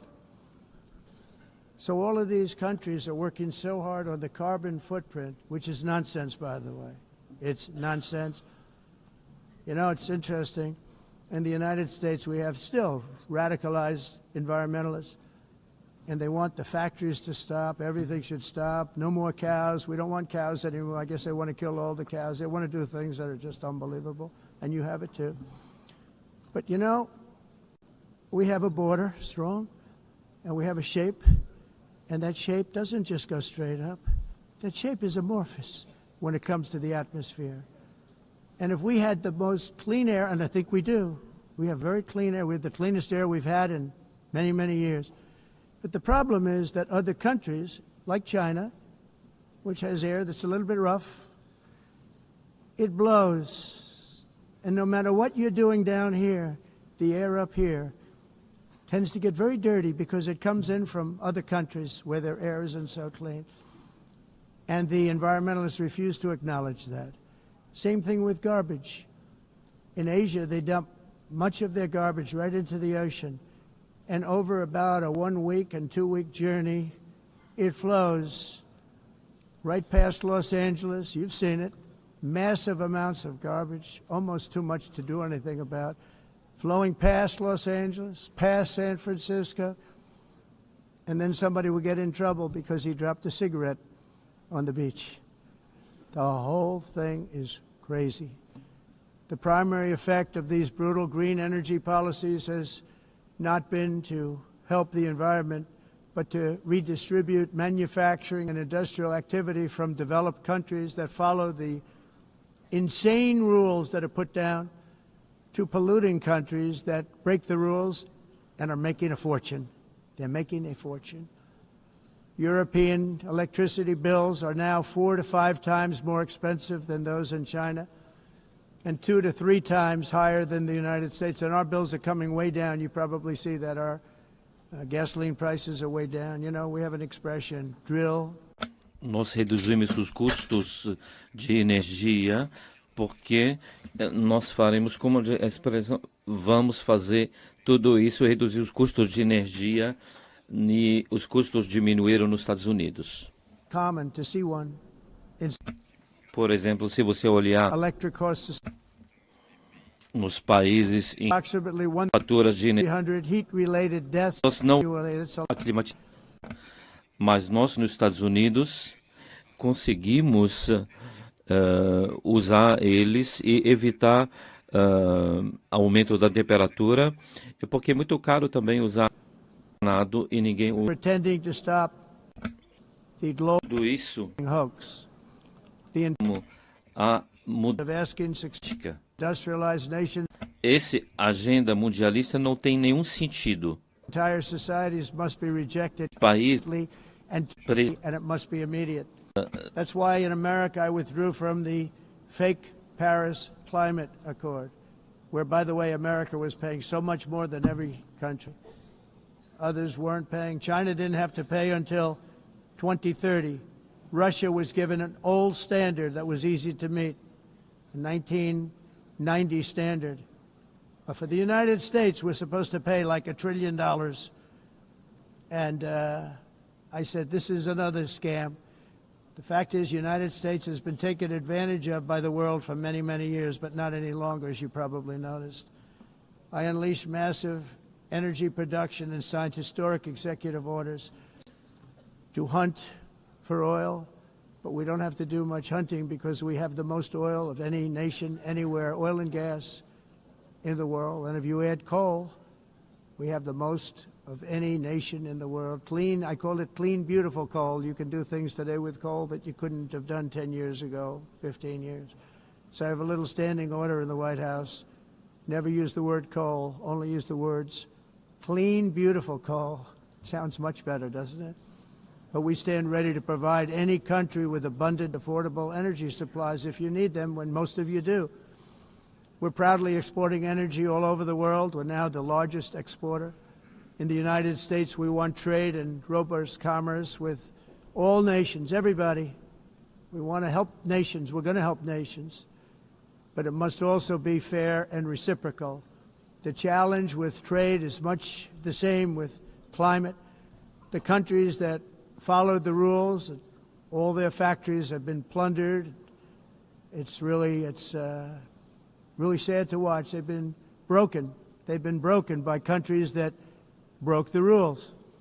That's why the United States is now applying tariffs to other countries, and much as these tariffs were for many years applied to us, uncontrollably applied to us. We've used tariffs as a defense mechanism under the Trump administration, including my first term, where hundreds of billions of dollars in tariffs were taken in. And by the way, we had the lowest inflation, and now we have very low inflation.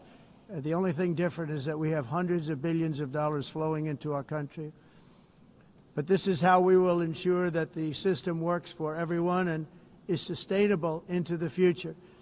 We're also using tariffs to defend our sovereignty and security throughout the world, including against nations that have taken advantage of former U.S. administrations for decades, including the most corrupt, incompetent administration in history, the sleepy Joe Biden administration.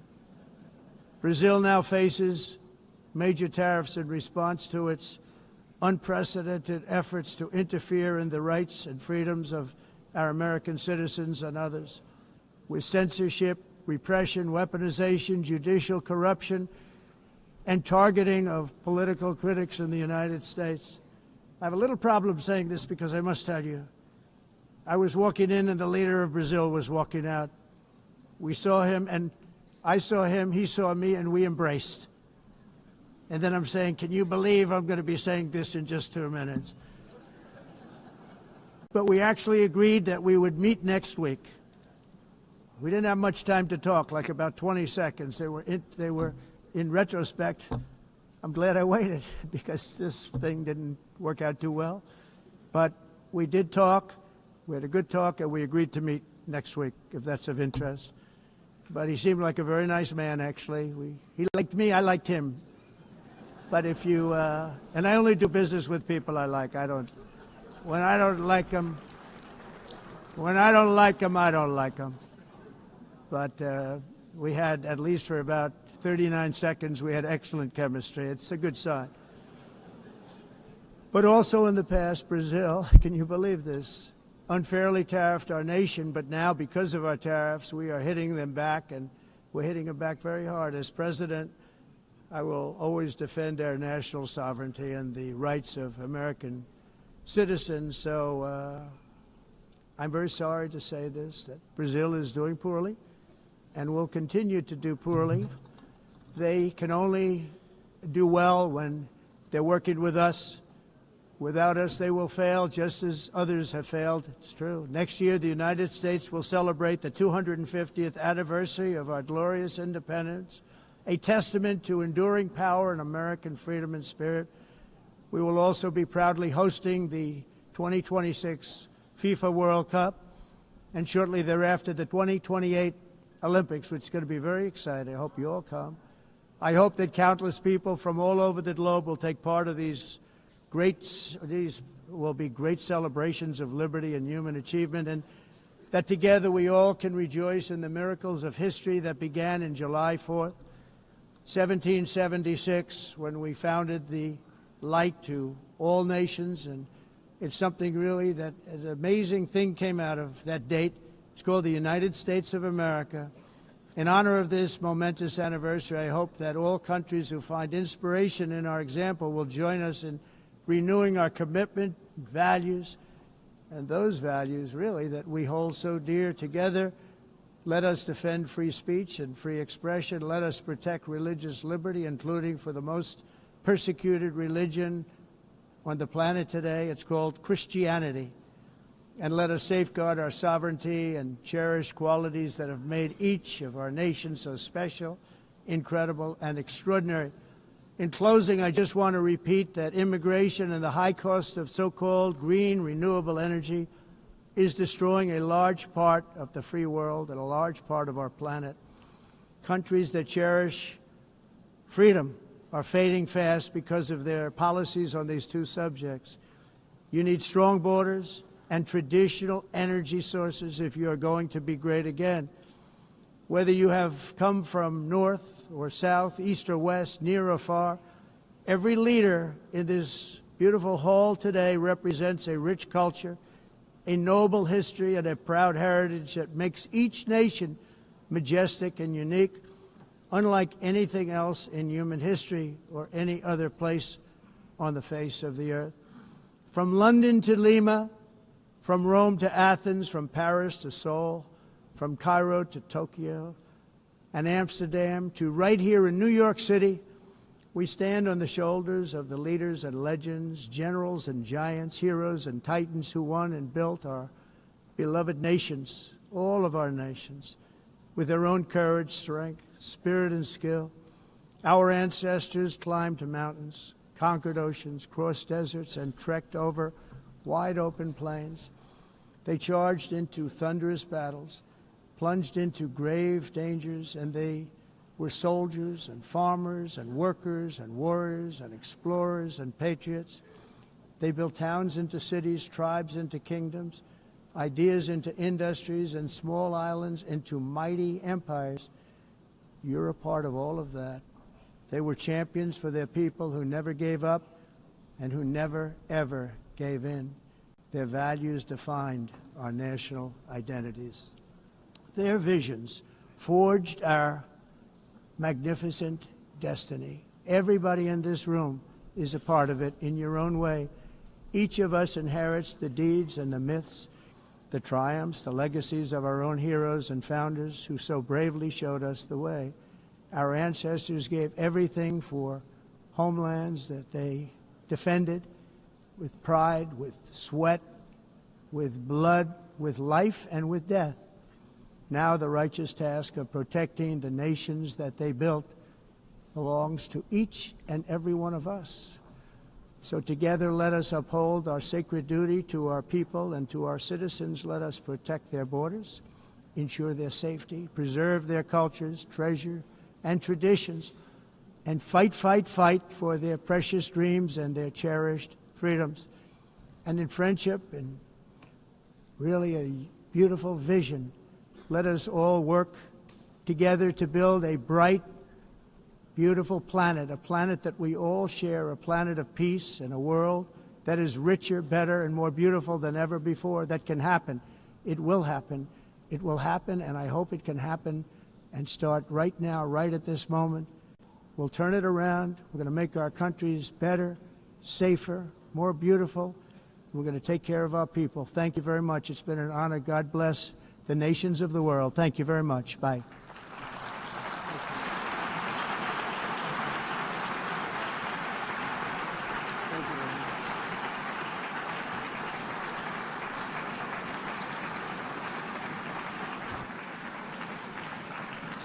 On behalf of the Assembly, I wish to thank the President of the United States,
please be seated?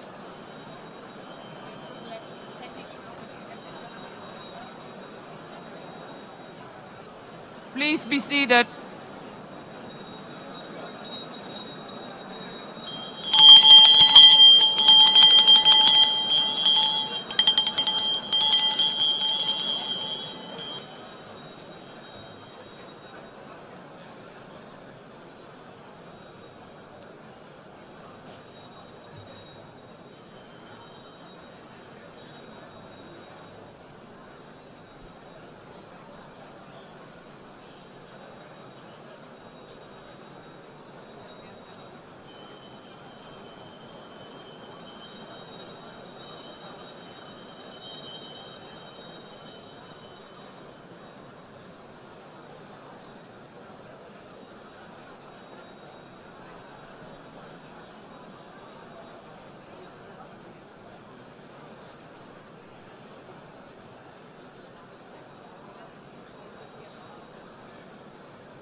Excellencies, could you please take your seats in due respect to the next speakers?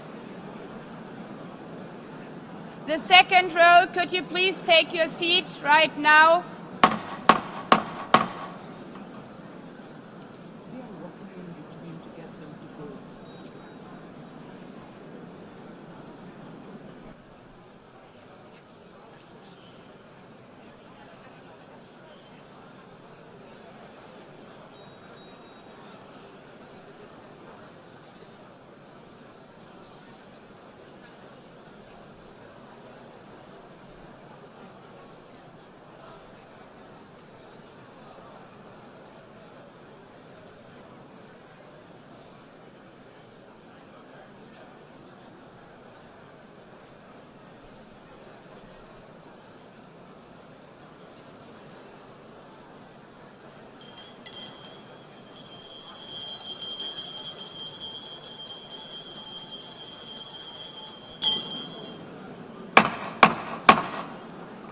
Please take a seat now. With due respect to the next speakers, I would kindly ask you, gentlemen in the left row, please take your seats. We will continue.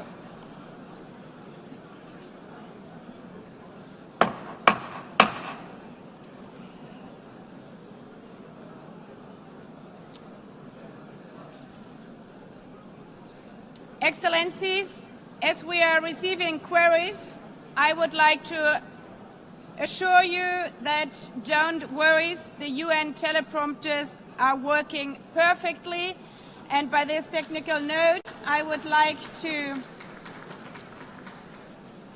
call on the next speaker. The Assembly will hear an address by His Excellency Prabowo Subianto, President of the Republic of Indonesia. I request protocol to escort His Excellency and invite him to address the Assembly.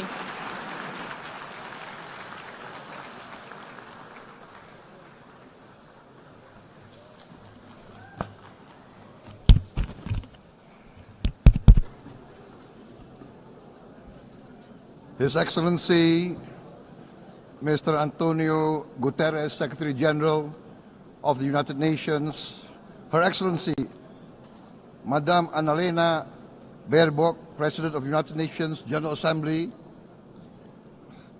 His Excellency Mr. Moses Abelian, Under-Secretary General for General Assembly and Management, Excellencies, Heads of States, Heads of Governments, distinguished delegates, ladies and gentlemen. It is indeed a great honor for me to stand in this august General Assembly Hall among leaders and representatives who represent almost all of humanity. We differ in race, religion, and nationality, yet we gather together today as one human family. We are here first and foremost as fellow human beings, each created equal, endowed with unalienable rights to life, liberty, and the pursuit of happiness. The words of the United Nations Declaration of Independence have inspired democratic movements across continents, including the French Revolution, the Russian Revolution, the Mexican Revolution, the Chinese Revolution, and Indonesia's own struggle and journey to freedom. It also gave birth to the Universal Declaration of Human Rights, adopted by the United Nations in 1948. All men are created equal was the creed that opened the way to unprecedented global prosperity and dignity. And yet, in our own era of scientific and technological triumphs, an era capable of ending hunger, poverty, and environmental ruin, we also continue to face today grave dangers, challenges, and uncertainties. Human folly, fueled by fear, racism, hatred, oppression, and apartheid, threatens our common future. My country knows this pain. For centuries, Indonesians lived under colonial domination, oppression, and slavery. We were treated less than dogs in our own homeland. We Indonesians know what it means to be denied justice and what it means to live in apartheid, to live in poverty, and to be denied equal opportunity. We also knew what solidarity can do in our struggle for independence, in our fight to overcome hunger, disease, and poverty. The United Nations stood with Indonesia and gave us vital assistance.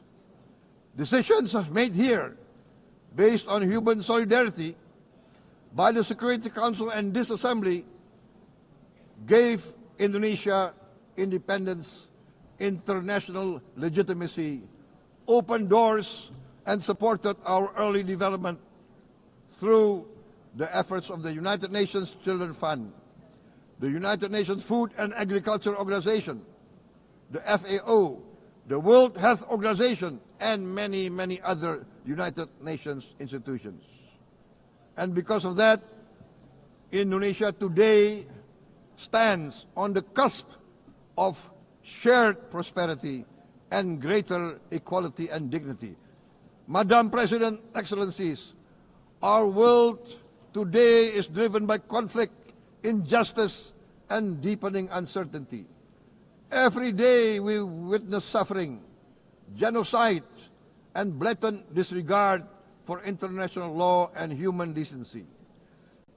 In the face of these challenges, we must not give up. As the United Nations Secretary General said, we cannot give up. We cannot surrender our hopes or our ideals. We must draw closer, not drift apart. Together we must strive to achieve our hopes, our dreams. The United Nations was born from the ashes of the Second World War that claimed scores of millions of lives.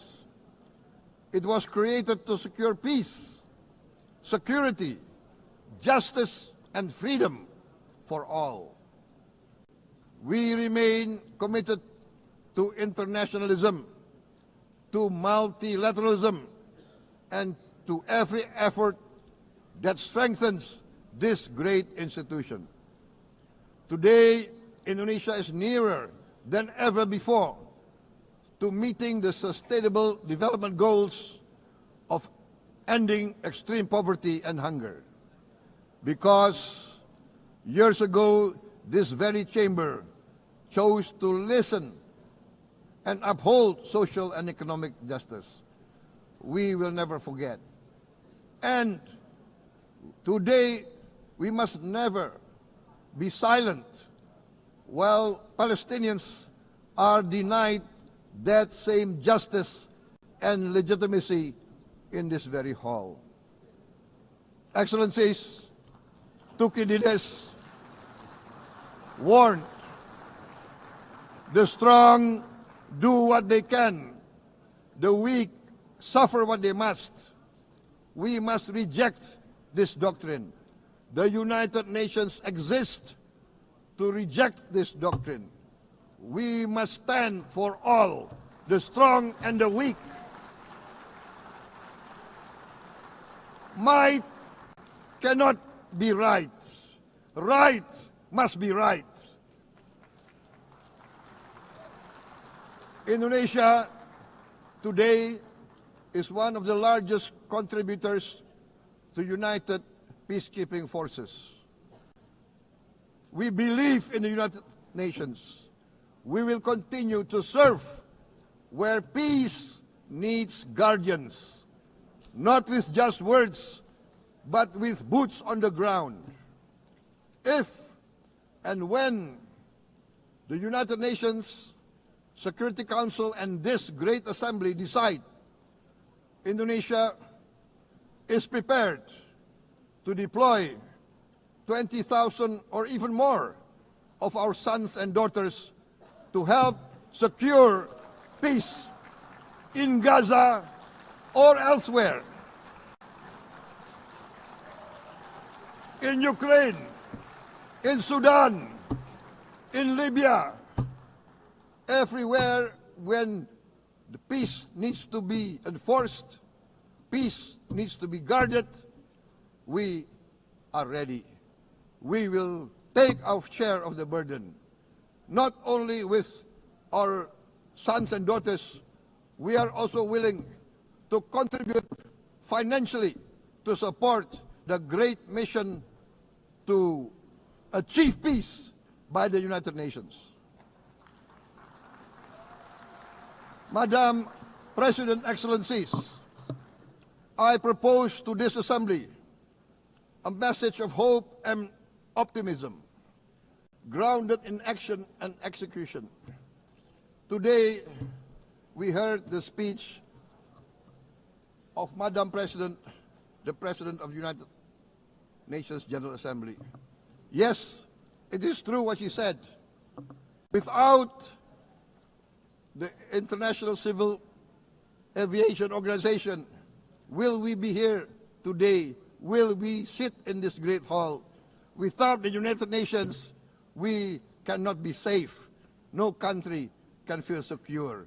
We need the United Nations, and Indonesia will continue to support the United Nations, even though we still struggle, but we know the world needs a strong United Nations. The world's population is growing. Our planet is under strain. Food, energy, and water insecurity haunt many nations. We choose to answer these challenges directly at home and to help abroad wherever we can. This year, Indonesia recorded the highest rice production and grain reserves in our history. We are now self-sufficient in rice, and we are starting now to export rice to other nations in need, including providing rice for Palestine. We are building resilient food supply chains, strengthening farmer productivity, investing in climate-smart agriculture to ensure food security for our children and for the children of the world. We are confident in a few years' time, Indonesia will be the granary of the world. As the world's largest island state, we testify before you that we are already experiencing the direct consequences of climate change, particularly the threat of rising sea levels. The sea level on the north coast of our capital city is increasing by 5 centimeters every year. Can you imagine in 10 years? Can you imagine in 20 years? For this, we are forced to build a giant seawall, 480 kilometers in length. It will take us maybe 20 years, but we have no choice. We have to start now. Therefore, we choose to confront climate change not by slogans, but by immediate steps.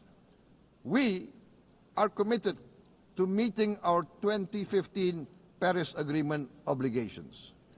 We aim to achieve net zero emission by 2060, and we are very confident we can achieve net zero emission much earlier. We aim to reforest more than 12 million hectares of degraded forest, to reduce forest degradation, to empower local communities with quality green jobs for the future. Indonesia is shifting decisively from fossil fuel-based development towards renewable-based development. From next year, most of our additional power generation capacity will come from renewables. Our goal is clear: to lift all of our citizens out of poverty and make Indonesia a hub for solutions to food, energy, and water security. Madam President, Excellencies, we live in a time when hatred and violence can seem to be the loudest voices. But beneath this loud noise lies a quieter truth, that every person longs to be safe, to be respected, to be loved, and to leave a better world to their children. Our children are watching. They are learning leadership, not from textbook, but from our choices. Today, still, a catastrophic situation in Gaza is unfolding before our eyes. At this very moment, the innocent are crying for help, are crying to be saved. Who will save them? Who will save the innocent? Who will save the old and women? Millions are facing danger at this very moment. As we sit here, they are facing trauma. They are facing irreparable damage to their bodies. They are dying of starvation. Can we remain silent? Will there be no answer to their screams? Will we teach them that the human family can rise to the challenge? Madam President, we must act now. Many speakers have said that. We must stand for a multilateral order where peace, prosperity, and progress are not the privilege of a few, but the right of all. With a strong United Nations, we can build a world where the weak do not suffer what they must, but live the justice that they deserve. Let us continue humanity's great journey of ideals, the selfless aspirations that created the United Nations. Let us use science to uplift, not use science to destroy. Let rising nations help others to lift themselves. I am convinced that the leaders of the great world civilizations of the West, of the East, of the North, of the South, leaders of America, Europe, of India, China, the Islamic world, the whole world I am convinced they will rise to the role demanded by history. We are all hopeful that the leaders of the world will show great statesmanship, great wisdom, restraint, humility, overcome hate, overcome suspicion.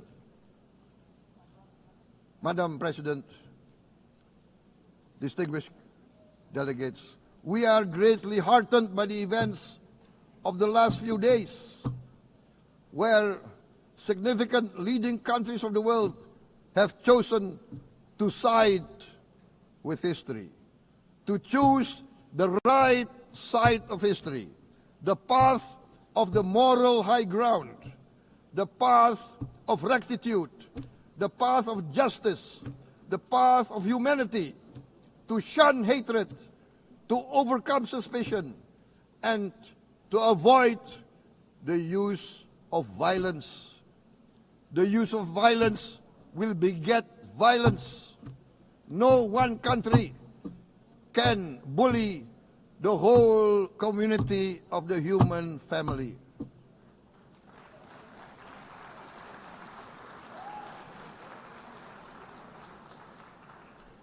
We may be weak individually, but the sense of oppression, the sense of injustice has proven in the history of mankind that this sense of injustice, this sense of oppression will unite into a strong force that will overcome this oppression, that will overcome this injustice. To close, I would like to reiterate again Indonesia's complete support for the two-state solution in Palestine. We must have an independent Palestine, but we must also recognize, we must also respect, and we must also guarantee the safety and security of Israel. Only then we can have real peace,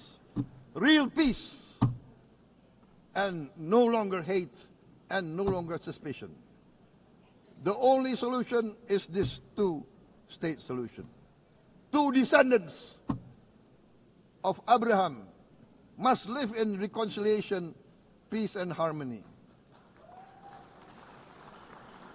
Arabs, Jews, Muslims, Christians, Hindus, Buddhists, all religions, we must live as one human family. Indonesia is committed to being part of making this vision a reality. Is this a dream? Maybe, but this is the beautiful dream that we must work together towards. Let us work towards this noble goal. Let us continue humanity's journey of hope, a journey started by our forefathers, a journey that we must complete. Thank you. Wassalamualaikum warahmatullahi wabarakatuh.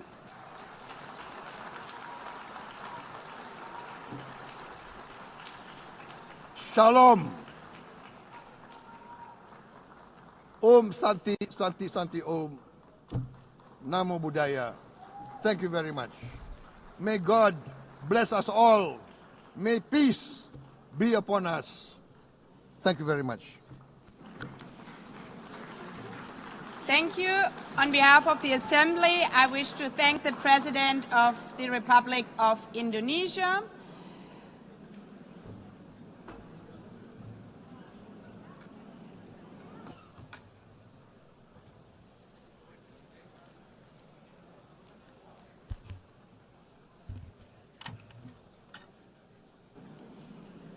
The Assembly will hear an address by His Excellency Recep Tayyip Erdogan, President of the Republic of Turkey. I request protocol to escort His Excellency and invite him to address the Assembly.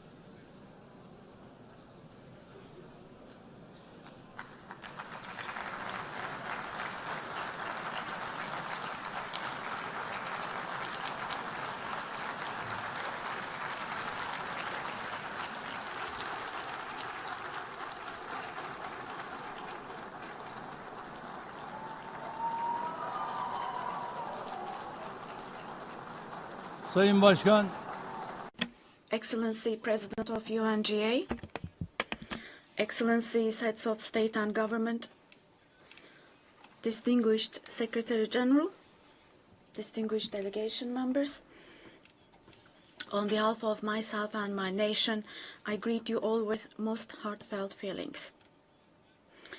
I wish for the 80th United Nations General Assembly to bring blessings to all humanity. I am deeply honored to address you once again from this podium, which represents the collective conscience of humanity. I congratulate Mr. Young, who has completed his term as President of the General Assembly, and I wish success to Ms. Baerbock, who has taken over this position. At the outset of my speech, I would like to first express my regret at the absence today of the President of the State of Palestine, Mahmoud Abbas, at a time when Palestine is being recognized by an increasing number of countries.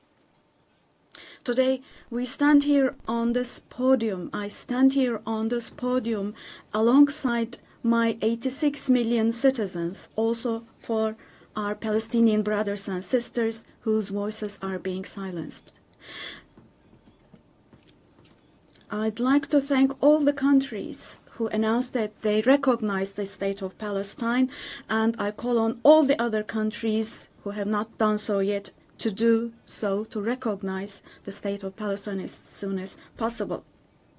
Esteemed President, distinguished members, the United Nations Charter was signed in San Francisco 8 years ago, and it entered into force on October the 24th, 1945. I would like to recall here again the first words of the first article of the UN Charter.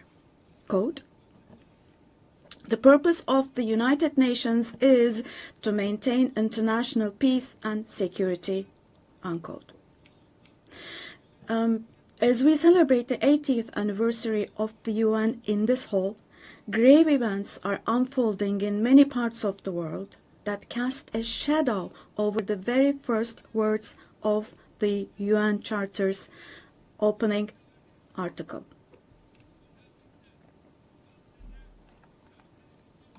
Particularly in Gaza, right before our very eyes, genocide has been going on for over 700 days now. Even as we gather here, as we speak now, Israel is currently massacring civilians in Gaza. The number of civilian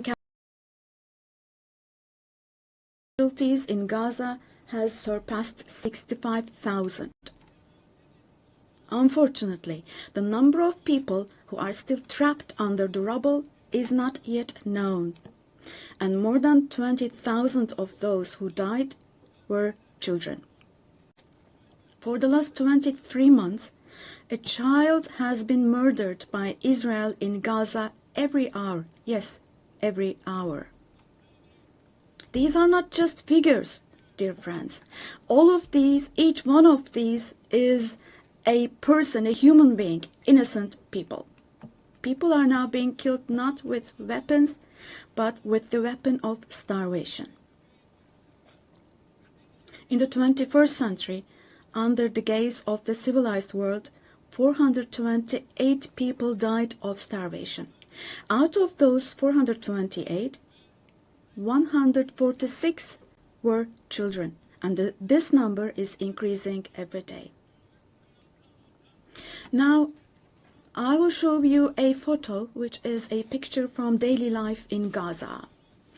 The first photo, as you see, these are people. These are women with these cups that they are holding in their hands, cups and buckets. Just feel your conscience and answer the following question. Can we possibly have a reasonable reason for this brutality in 2025? But this shameful picture in Gaza has been unfolding and is being repeated every day for 23 months now. And there are 2.5 million Gazans who live in 365 square kilometers. And every day what happens is they are being dragged from one place to another. The healthcare infrastructure of Gaza is completely collapsed. Doctors have been killed or they have disappeared while under custody. Ambulances have been hit. Hospitals targeted and destroyed. Treatment is not possible. Surgery is not possible. It's not possible to find medications. Now, dear friends, now as Tayyip Erdogan, with a heavy heart, with my heart bleeding here, I'm telling you, innocent little ones, just 2 or 3 years old, without hands, arms, or legs, have become, unfortunately, a common sight to see in Gaza.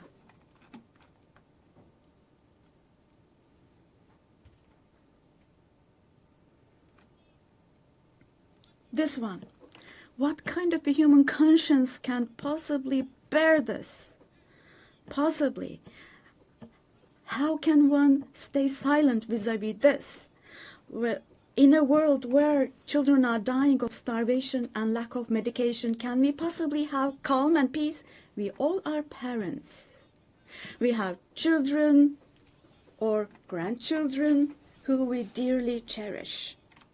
Here, say in America or in Europe, anywhere in the world, when a small rose thorn hurts a child's hand, the hearts of parents break. But in Gaza, children's hands, arms, and legs are being amputated without anesthesia. Now, I'm extremely sorry to say, but this represents the lowest point of humanity. Human history has not witnessed such bloodshed within the last century. All of this is happening before our very eyes. The genocide in Gaza is being broadcast live every moment through the media and social media. So far, Israel has deliberately killed 250 journalists working in national and international media in Gaza.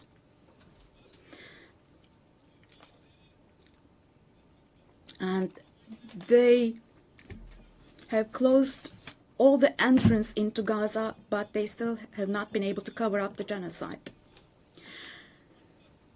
I wholeheartedly support Secretary General Guterres because he consistently draws attention to the ongoing genocide in Palestinian territories, and I would like to once again congratulate him for his courage.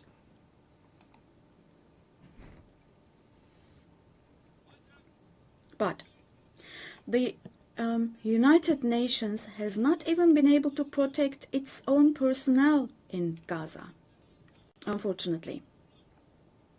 In Gaza, 500 people rushing to help others have been killed. Out of those 500, 326 were UN staff members. Esteemed President, distinguished members, now, genocide, like the Holocaust, is a shameful concept which refers to the mass extermination of people. It's a barbaric concept. But today, it's not only people who are being killed in Gaza, mind you. Animals are being targeted and killed in Gaza. In Gaza, agricultural land, gardens, trees, grass, century-old olive trees are being destroyed. In Gaza, water supplies are being destroyed and polluted. Buildings, homes, libraries, hospitals, schools, mosques, churches, and historical structures in Gaza are being deliberately destroyed. The soil of Gaza is being rendered useless for humans, for animals, and for plants. So now let me show you yet another photo. And let me ask you here, look at this photo. What could this photo here possibly have to do with security concerns? This is being against life, don't you think? Let me state this openly from this podium. There is no war in Gaza. We cannot possibly talk about the presence of two sides in Gaza. Because in Gaza, on one side, there is a regular army with the most modern, most lethal weapons. And on the other hand, there are innocent civilians, innocent children. This is not fight against terrorism. This is an occupation, deportation, exile, genocide, and life destruction, mass destruction policy carried out by invoking the events of October the 7th. Today, while Gaza is being destroyed under the pretext of Hamas, concurrently, simultaneously, the West Bank, where Hamas is not in power, is also being occupied step by step, and innocent civilians are being massacred through executions. Moreover, Israel is not limiting itself to Gaza and the West Bank only.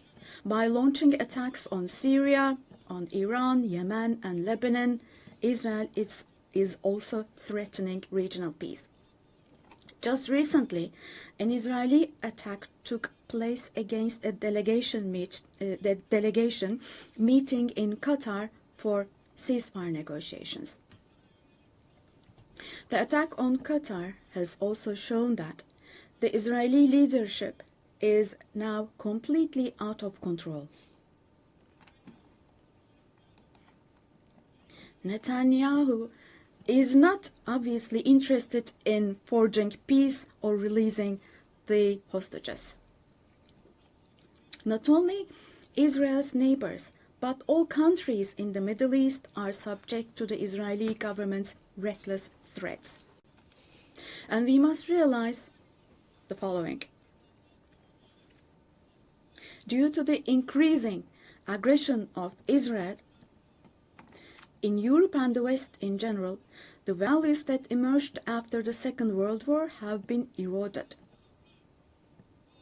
The most fundamental human rights, such as freedom of expression, freedom of the press, freedom of assembly and protest, women's rights, children's rights, democracy, equality, and justice, have been shelved away.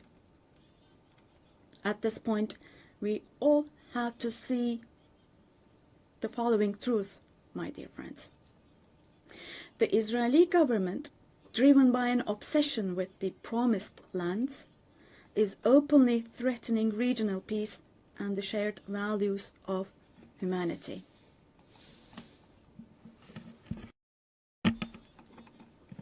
Three celestial religions. Jerusalem hosts all three celestial religions, and a common inherited holy place, Al-Quds, is holy for all three religions. This madness disturbs conscientious Jews. It fuels anti-Semitism around the world. We cannot continue with this madness anymore.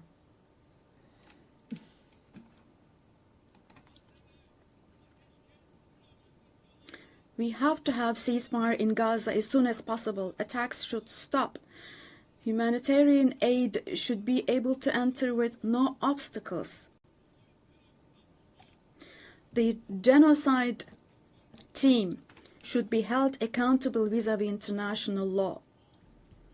And God willing, this will definitely happen. Vis-à-vis the barbarity taking place in Gaza, everyone who is keeping silent is accomplice to this barbarity. From here, I would like to call on all the heads of state and government. Today is the day. Today is the day to stand firm alongside the oppressed Palestinians and alongside humanity. while your peoples back home are reacting to the barbarity in Gaza, do show the courage to take action here. Fulfill your humanitarian duty toward Gaza, where children are raising children. On this occasion, I would like to say the following. There are peoples all around the world who are taken to the streets. Unarmed activists and volunteers from different countries of the world, academicians, students, journalists, everyone, all the defenders of Palestine. I would like to say to them, thank you so much, and clear bows and favorable winds for their actions. Esteemed delegation members, for 13 years, I have spoken to you from this platform about the oppression and conflicts in our neighbor, Syria. Just as I raise my voice today for the oppressed people of Gaza, likely for 13 years, I have also drawn attention to the cries of the Syrians, and here I became their voice and breath as well. The persecution that caused the death of 1 million people and that forced millions more to flee their homeland has, thankfully, become a thing of the past with the December 8th revolution. Our Syrian brothers and sisters opened the doors to a new period as of December the 8th. I believe that the people of Syria who fought against a bloodthirsty regime will also be able to carry the victory they achieved at great cost to its rightful place, God willing. We'll support with all our means the vision of a one and unified Syria with no forms of terrorism, especially ISIS, being present. A free Syria where security is established is what we want. As stability takes root in Syria, the winners for sure will be all the neighboring countries, our entire region, along with Syrians. And the brotherly countries in the Gulf. I would like to thank them for their contributions for Syria to recuperate. All the regional and international actors who share the same principles with us, God willing, we will continue with our cooperation with all those actors in the same manner. Esteemed friends, we hope that the nuclear issue with our neighbor Iran will be resolved through diplomacy as soon as possible. It should not be forgotten that our region cannot tolerate yet another crisis. Meanwhile, the stability, security, and prosperity of our neighbor Iraq are extremely important for the well-being of our region. In this regard, we attach great importance to strategic moves based on stability and prosperity, such as the Development Path Project. In the north, we are hosting with great enthusiasm the Istanbul process between Russia and Ukraine, both of which are our neighbors. Through direct talks, we facilitated the exchange of several prisoners and corpses, and we worked to identify the modalities of peace negotiations between the parties. Don't forget, there is no winner of war and no losers of a just peace. So with this motto in mind, in the coming days also, we will continue to work hard for a peaceful ceasefire. Meanwhile, we have encouraged the parties from the very beginning to establish peace between Azerbaijan and Armenia. We are pleased that steps were taken on August the 8th, steps that will enable the establishment of lasting peace between the two countries. I would like to once again congratulate the President of Azerbaijan, Ilham Aliyev, the Prime Minister of Armenia, Nikol Pashinyan, and the American President Donald Trump, who contributed to this process, and I would like to congratulate them. On this occasion, I would also like to state that the normalization process between our country and Armenia is progressing as planned. Within the scope of the Ankara process, which is another of our mediation activities, we continue our efforts to resolve the conflict between Somalia and Ethiopia. I hope that the parties will successfully conclude this genuine initiative as soon as possible. Distinguished delegation members, we have been implementing the Montreux Convention, which guarantees security in the Black Sea. And we have been implementing this convention impartially and to the letter for exactly 89 years now. We want to see the Aegean Sea and the Eastern Mediterranean as a basin of stability and prosperity where the legitimate interests of all parties involved are respected. We are ready for constructive cooperation on all issues, particularly on energy and the environment, and we expect the same approach from our neighbors. On this occasion, I would like to particularly underline that projects which exclude Turkey and the Turkish Republic of Northern Cyprus in the Eastern Mediterranean, such projects which exclude us will not be successful. Turkey has rights and authority in the western part of the island of Cyprus, while the Turkish Cypriots have legitimate rights in the areas surrounding the island. An Eastern Mediterranean Conference, which we have proposed before, would contribute to finding common ground. Resolving the Cyprus issue has been tried many times before, but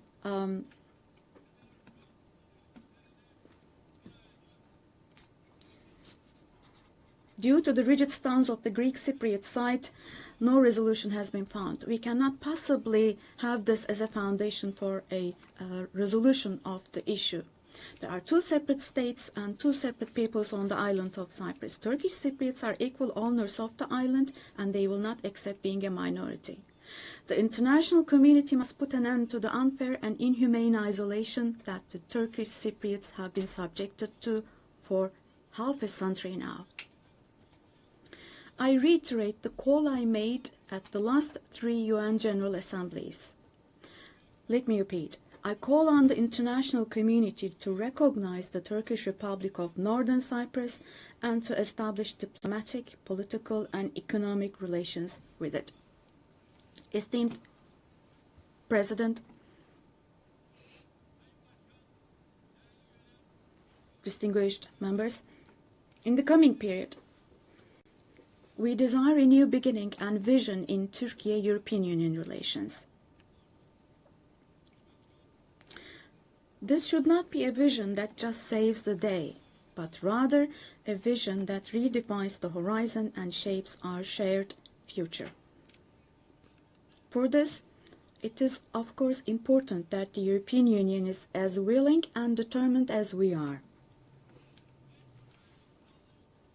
As a net security provider, we continue to contribute to the operations and missions of the United Nations, NATO, OSCE, and the European Union. The annual NATO summit next year will be held in Turkey, in Ankara. The USA, who is our NATO ally, our relations with them are continuing on trade, investments, energy, defense, industry, in addition to other many areas, and we're strengthening our relations with them. Meanwhile, we attach great importance to the peace, stability, and prosperity of our brotherly countries in Central Asia, which is our ancestral homeland. Our Organization of Turkic States is moving forward with confidence on the path to becoming a global actor, going beyond being merely a regional umbrella. We are making intensive efforts to ensure the continuation of peace and stability in the Balkans, where we have strong historical, cultural, and people ties. The Balkan Peace Platform, which we established in July, is the newest and most concrete manifestation of our efforts in this direction. And this October, we'll once again assume the command of KFOR forces. In Afghanistan, our fundamental desire is that the current administration demonstrates an approach that embraces the society and that takes human values into consideration. In this process, it is essential that the international community does not leave Afghan people alone, and as Turkey and as the Turkish nation will stand by the Afghan people at all times. Esteemed friends, in South Asia, we consider the preservation of peace and stability to be of utmost importance. We are pleased with the ceasefire achieved following the tensions last April between Pakistan and India, the tension which had escalated into a conflict. It is important to see a cooperation between the two countries when it comes to counterterrorism. The issue of Kashmir should be resolved on the basis of resolutions of the UN for the best for our brothers and sisters in Kashmir through dialogue, we hope. In the continent of Africa, from education to health, from infrastructure to in other areas, our relations are improving annually. And while providing all possible support to Somalia, we are also continuing our humanitarian aid activities. In Sudan, the conflict that has been going on for over 2 years saddens us deeply. Stopping the bloodshed in Sudan and establishing sustainable peace is the shared responsibility of the international community. And Turkey's efforts in this direction will continue. The Great Lakes region has suffered greatly from years of ongoing instability and conflict. Our hope is that these conflicts in the east of the Democratic Republic of the Congo will give way to lasting peace and stability. We wholeheartedly support the efforts being carried out under the mediation of the US and the facilitation of Qatar. The increasing terrorist activities in West Africa, particularly in the Sahel Basin, are also of great concern to us. We will continue our unwavering efforts to ensure peace, tranquility, and stability for the peoples of this region with whom we share historical ties. Drawing inspiration from the historical double-headed Turkish Selçuk eagle, I would like to emphasize that our relations with Asian countries in Turkish foreign policy are of great strategic importance. We pursue a 360-degree approach in this policy. Within the framework of our Return to Asia initiative, we are deepening our engagement with regional organizations such as ASEAN, the Indian Ocean Rim Association, for example. We will continue to develop new partnerships with Asian countries, and we attach great importance to developing our relations with Latin America and the Caribbean region in a spirit of partnership and a win-win approach. We are determined to further strengthen the friendly ties we have established with all the countries in the region. Esteemed delegation members, increasing protectionist trends in international trade and disruptions in supply chains are leading to fundamental changes in the global economy. To successfully address current challenges, we support the reform of rules-based international trade, including the World Trade Organization. I believe access to affordable, safe, and sustainable energy is essential, particularly for developing countries, to be able to achieve their development goals.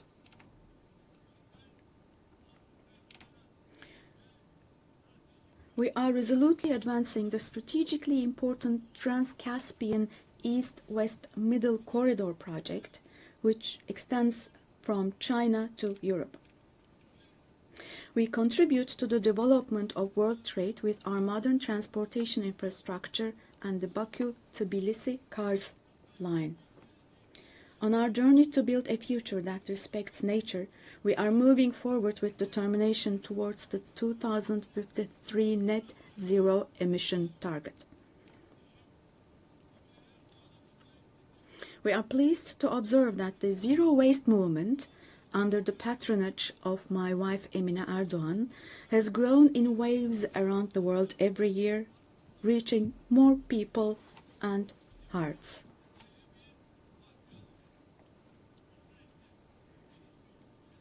In this process, it is no longer a choice for developed countries to fulfill their responsibilities. It has now become an obligation for them. As one of the countries providing the most development aid in the world, we are striving to achieve the UN Sustainable Development Goals.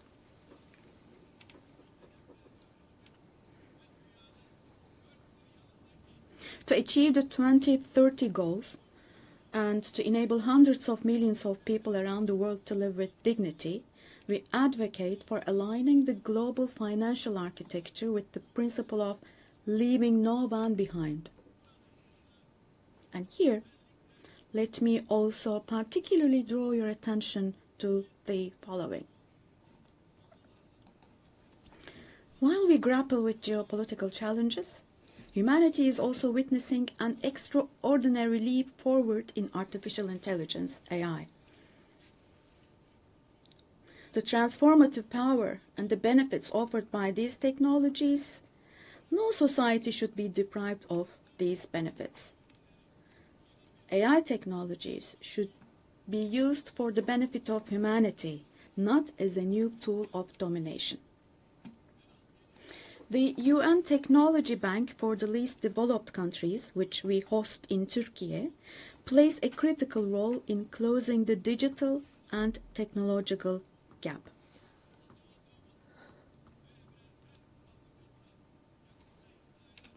We have prepared a children's rights convention in the digital world, and we will soon open this up for ratification. I'm sure this will create a lot of awareness in this area, and we expect your support for this.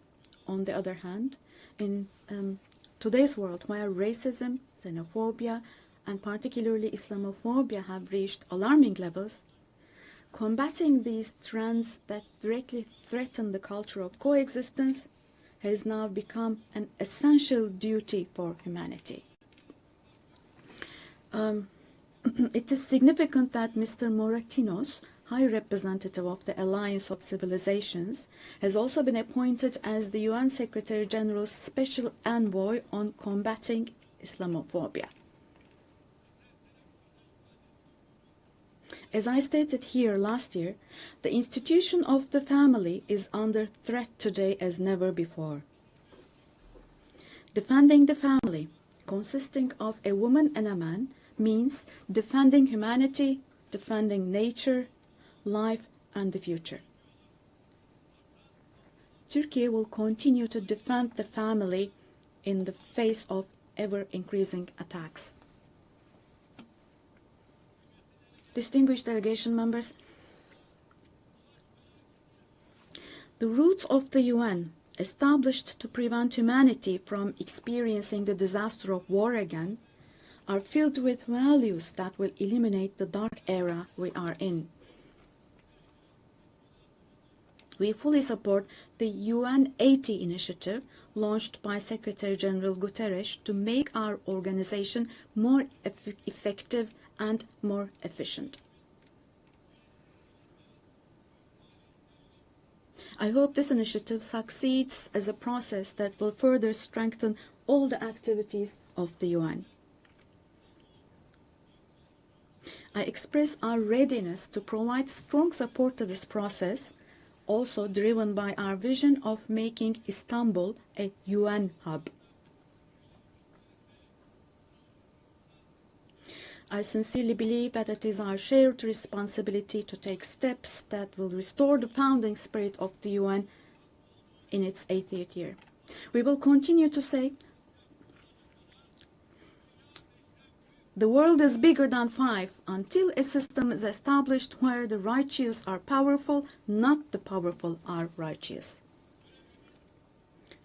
Our duty is not to abandon the system, but rather to repair it and to make it work again.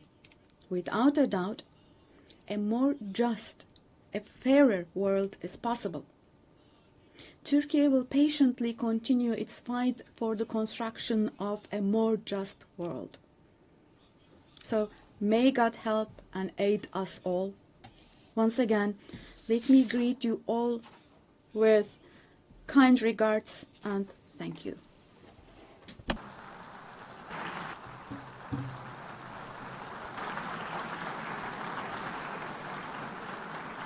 On behalf of the Assembly, I wish to thank the President of the Republic of Turkey. The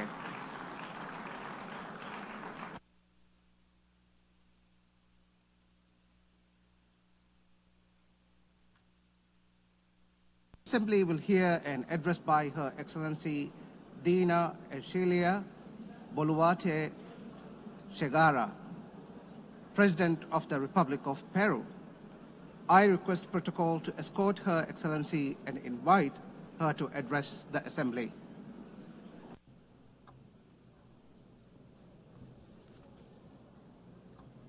Señora. Madam President of the General Assembly, Annalena Baerbock. Secretary General of the United Nations, Antonio Guterres. Ladies and gentlemen, heads of state, ladies and gentlemen present here in this august forum. Peru is the center and cradle of great millennial civilizations, the last of which was the Inca Empire, which left us a legacy of greatness. We are also heirs of the Viceroyalty of Peru, which encompassed 2/3 of South America. We are a mestizo nation, a fundamental mix between Hispanic and Andean peoples, proud to be the heirs of the two greatest empires of Europe and America of the 16th century. The Peruvian people today are resilient, entrepreneurial, supportive, and lovers of peace, freedom, and democracy.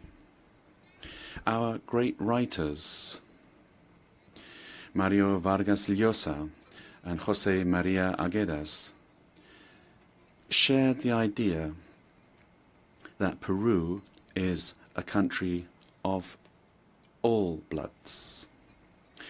Our identity creatively expresses that we are the unity of the diverse, united under the same red and white Peruvian flag. In our country, native peoples and peoples of the world live together in peace and unity as a great synthesis of Peru, the country in which Pope Leo XIV lived and worked in for 40 years, a naturalized Peruvian because of his deep love for our people, both for his supportive as well as his peaceful disposition and his Catholic and Christian faith. All studies indicate that we are the most entrepreneurial country in the world, which is why, after the COVID-19 pandemic, that due to poor government administration, claimed more than 2 million lives. But we have begun to recover. And today we look back on more than 17 months of consecutive economic growth. We have overcome the recession and inflation caused by political violence and by corruption, a failed coup d'etat, and the flight of more than $20 billion That was between 2021 and 2023. We have regained the trust of national but also of foreign investment, and we have embraced freedom. We are a solvent and a stable country. Because of the coup attempt of December 2022, which sought to establish a dictatorship by forcing all branches of the state into submission, I had to constitutionally assume the presidency of the Republic. Since that date, a narrative was established by which the coup plotter became a victim, and the president, who constitutionally and legally assumed the presidency, was accused by some quarters of being a coup plotter and usurper. Lies turned into truth, and truth turned into lies. This is one of the issues of our time. The building of false narratives to attempt to defend anti-democratic political projects.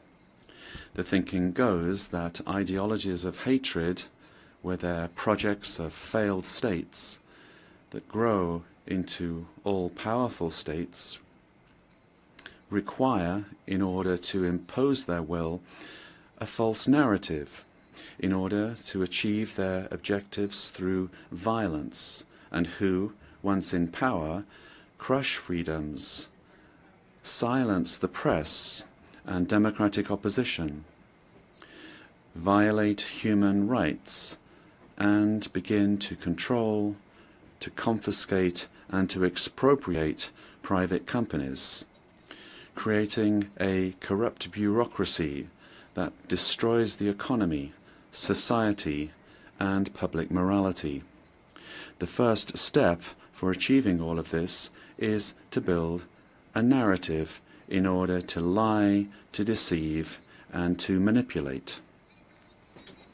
The ideology of class hatred is very skillful at distorting reality and building false narratives, because it uses the totalitarian method of repeating a lie ad infinitum, as was done in the world before the Second World War, and as is happening again today, because totalitarianism renews itself, presents itself with other faces, but it remains a serious threat to countries and to the world. The cynical narrative is reinforced by interventionism in the internal affairs of countries, supporting and spreading falsehoods to destroy democracy and eliminate freedom. In Peru, we have overcome strong, organized and persistent political violence that sought the return of the coup plotters' government, and since 2024, progress has been made in restoring stability and confidence. And this is why the Peruvian economy managed to grow this year by 3.3%. And in the current year, 2025, is exceeding 3.5% growth, with forecasts that in 2026 the trend of economic growth will continue. The government guarantees 3 years of economic growth, being the leader in South America. Inflation is below 2% annually. International reserves amount to more than $88 billion, and our currency remains stable, and it's getting stronger every day. Our external debt is less than 32.2% of GDP, one of the lowest in the Americas and in the world. And our fiscal deficit this year will be 2.2% annually. Madam President of this magnificent General Assembly, on October 24th, the UN was created after World War II, when one of the greatest totalitarian political projects built on an ideology of hatred, leading to the most serious genocide in human history, the Holocaust, was defeated. And this is something that we must never, I say never, forget. That dreadful war caused the death of 60 million human beings. All ideologies of hate, class hatred, and its elevation as a principle and driver of history, racial hatred, nationalist hatred, religious hatred, ethnic hatred, hatred against women, amongst others, are the causes for the worst crimes committed in human history. Ideologies of hatred build narratives as absolute truths that instrumentalize people and nations. The political constitution of my homeland, Peru, affirms that the defense of the individual and their dignity is the supreme goal of society and of the state.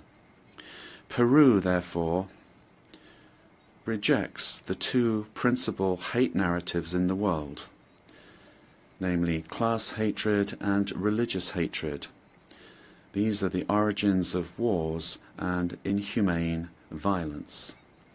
In Peru, we suffered for more than 20 years from a messianic, dogmatic, violent and genocidal terrorism that cost the lives of more than 70,000 Peruvians. The terrorist hates elections and the citizens' right to choose and to stand for election. When they participate, they do so to destroy democracy from within.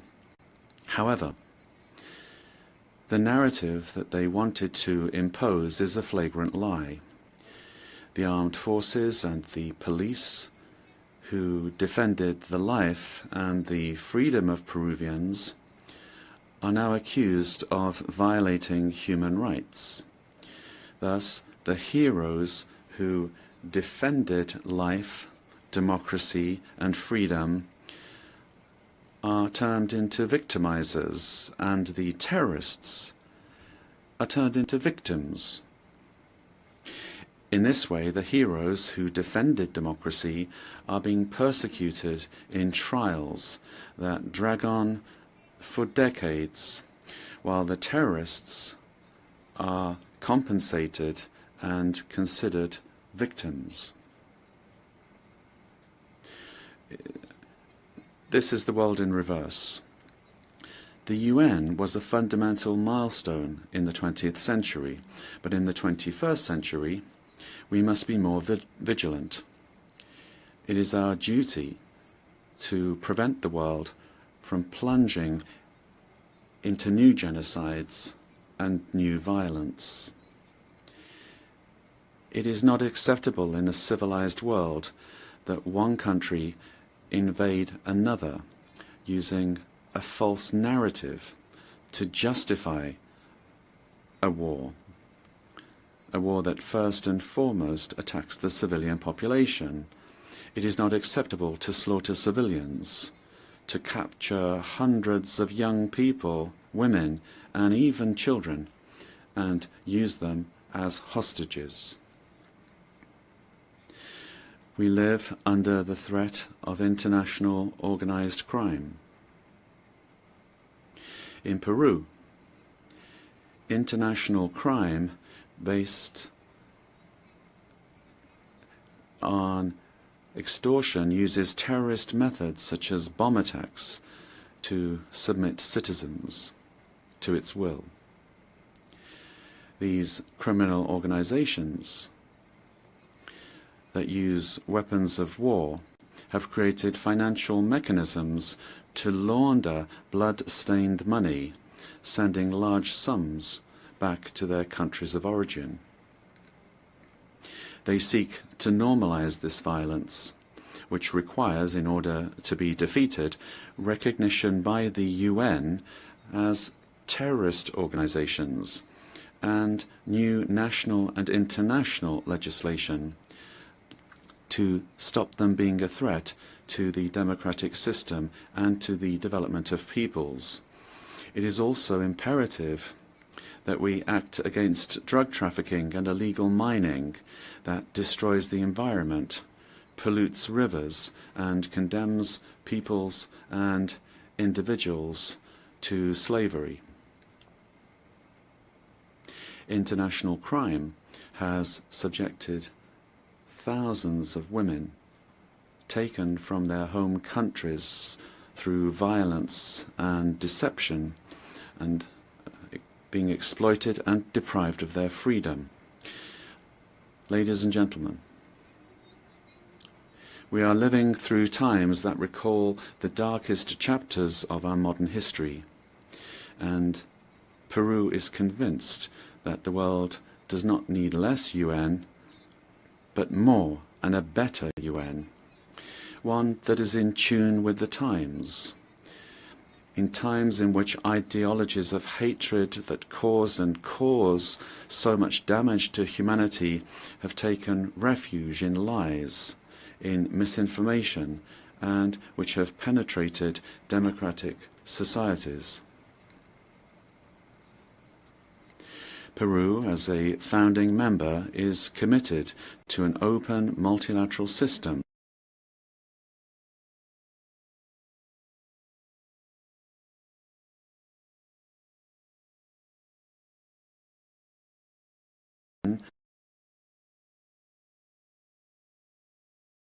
the pillar of the model that has brought peace and prosperity. But we have to look at what's happening around us in the world. At this time, as we're meeting here, in other parts of the world, they are killing children, girls, boys, innocent people.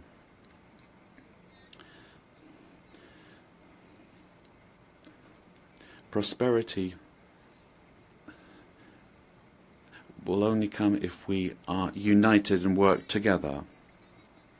And we have to adapt to new threats. Each of our countries has the duty to make their contribution towards finding solutions to the problems that we all face together. And my country is striving to do this. But the interconnection of our societies and economies means that it is only through international cooperation that we can resolve the crises which we face. If we do not reform the United Nations, our common home, to restore representativeness and effectiveness to its action, then we run the very serious risk of seeing one of the most precious instruments that the international community has for world stability disappearing. For this reason, Peru supports the work of the UN 80 initiative, launched by the Secretary General, placing particular emphasis on the need to refocus the organization on its fundamental functions, bringing it closer to the needs of peoples, and at the same time making it more efficient. UN 80 must be an opportunity to strengthen multilateralism and ensure that the organization is better prepared to achieve its essential goals. This reform can only truly become fully effective if it is complemented by a transformation in UN governance that prevents institutional stalemates when it comes to decision-making, while ensuring its suitability. Ladies and gentlemen, in Peru, our government is working to meet its commitments, both to our citizens as well as to the international community, facing the threat of organized crime resulting from the collapse of tyrannical governments that led to migration to other countries.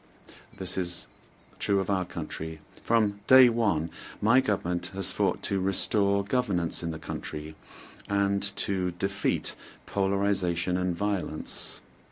In Peru, there is full separation of powers, the rule of law, respect for freedom, and human rights.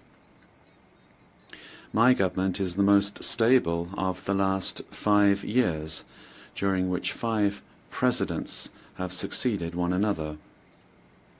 We are fighting for citizen security, facing crime that takes advantage of the rise in the price of gold, and drug trafficking.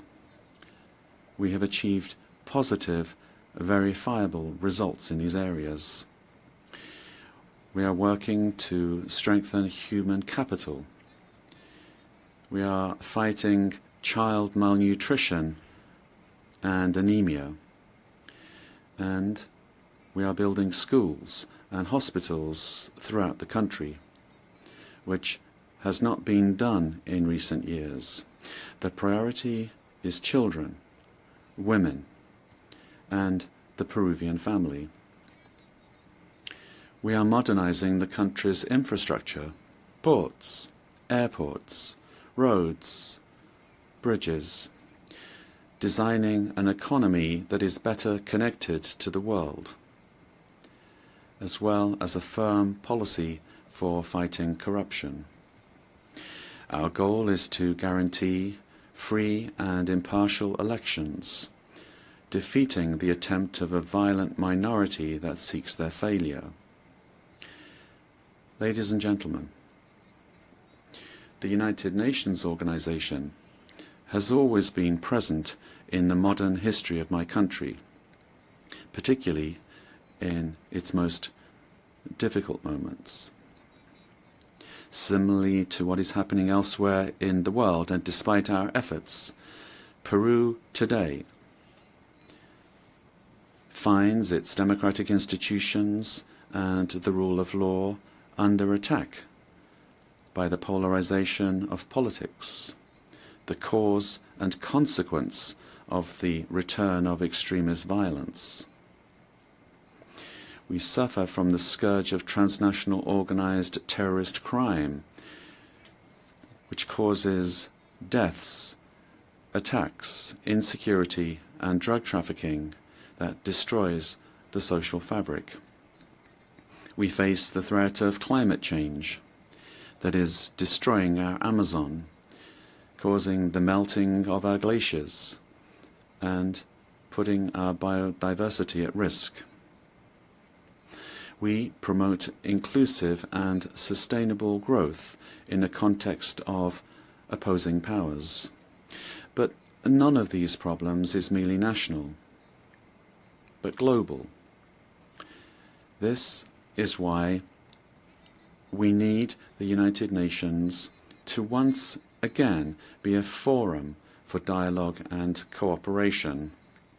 I wish to recall the legacy of Ambassador Javier Pérez de Cuellar, who managed to do relevant work in the organization despite the Cold War. With that example in mind, and in view of our region's adherence to the purposes of the Charter, and in order to ensure better representation, we believe it is time for the next Secretary General to come from Latin America. Ladies and gentlemen, Peru is committed to ensuring that this General Assembly this year is not a mere commemoration, but the reaffirmation of our commitment to collective action that will revitalize the United Nations as a tool that supports peace and global unity, as well as development. We must stand firm in the truth in the face of narratives that try to conceal it, pervert it, or openly lie in order to hide agendas that do not correspond to our time, much less to the destiny of humanity. For this reason, it is essential that we strengthen truth against narratives that are based on hatred, the lie repeated that seeks to impose itself and only leads to destruction. But despite all of these obstacles, truth will find a way, and truth will set us free. Peace and unity for Peru and for the world, for all those on the planet. Ama Yuyacuspa, buscando el desarrollo de. Let us seek the development of our peoples, presidents of the world. Together, let us work together without hating one another. Let us work for the development of our peoples. Yes to life, no to violence, and no to war. Thank you very much.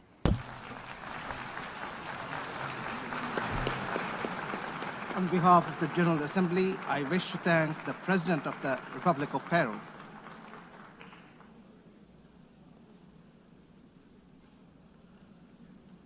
The Assembly will hear an address by His Majesty King Abdullah II Ibn al-Hussein, King of the Hashemite Kingdom of Jordan. I request protocol to escort His Majesty and invite him to address the Assembly.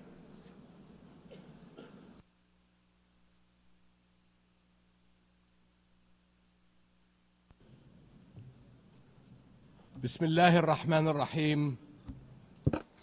In the name of God, the compassionate, the merciful. General Assembly, and another occasion when I stand before you to address the same issue, the conflict in the Middle East. And not for the first time, developments on the ground have made me question the worth and utility of words in capturing the magnitude of the crisis. Yet not speaking about it would signal acceptance of the situation and abandonment of our humanity. And that I will not do. Our UN General Assembly was born 80 years ago, pledging to learn from, not repeat, history. The world vowed never again. However, for almost as long, Palestinians have been living through a cruel cycle of yet again, bombed indiscriminately, yet again, killed, injured, and maimed, yet again, displaced and dispossessed, yet again, denied rights, dignity, their basic humanity, yet again. So I must ask, how long?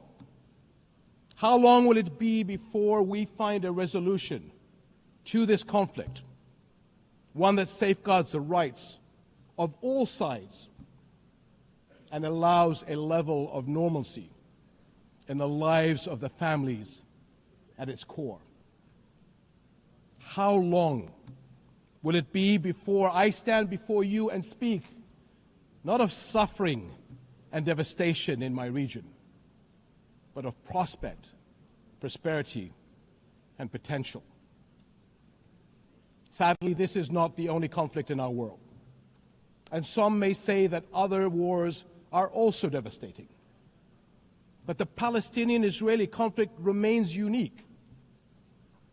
It is the longest standing conflict in the world. An illegal occupation of a helpless population by a self-declared democratic nation and a flagrant violation of repeated UN resolutions, international law, and human rights conventions. A failure that should have elicited outrage and action, especially from major democracies. Instead, it has been met with decades of inertia. My friends, the war in Gaza marks one of the darkest moments in this institution's history. But although it is today's horror, the injustice stretches back decades. The Palestinian-Israeli conflict has been on the UN agenda throughout its 8 decades of existence. How long will we be satisfied with condemnation after condemnation without concrete action? When it comes to the Palestinian-Israeli conflict, it seems that what unfolds in the halls of power is theory. The struggles and suffering on the ground is reality. For decades, we have seen several attempts to achieve a solution by interim agreements and temporary stopgaps, none that delivered on the end game. In fact, many would argue these processes served as a distraction as Israel grabbed more land, expanded illegal settlements, demolished homes, and displaced entire neighborhoods. Muslim and Christian holy sites in Jerusalem have been vandalized and desecrated by those under government protection. And throughout all these years, Israeli families too have not been able to live in true security because military action cannot bring the safety they need. Nowhere is that more evident than in Gaza. More than 60,000 Palestinians killed, 50,000 children injured or killed, miles of burnt out rubble, neighborhoods, hospitals, schools, farms, even mosques and churches in ruins, widespread starvation. And what we are seeing is only a glimpse, because never in our modern history has the lenses of international media been obstructed like this from capturing the reality on the ground. Almost 2 years in, and the cruelty of this military campaign continues unabated.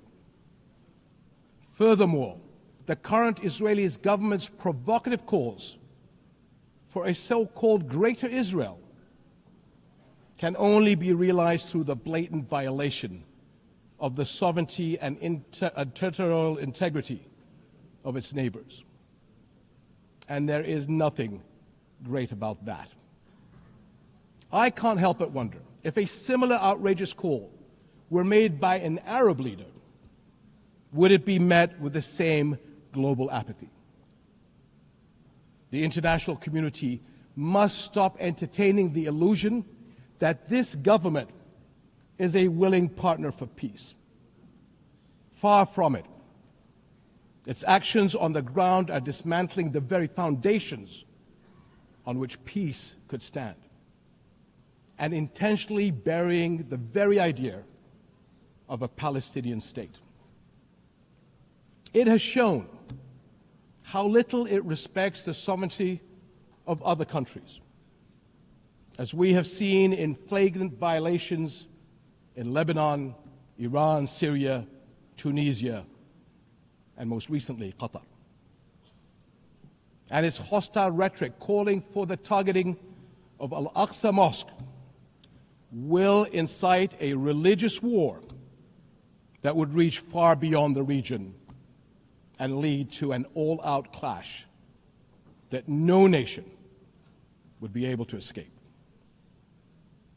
How long before we hold all nations to the same standards?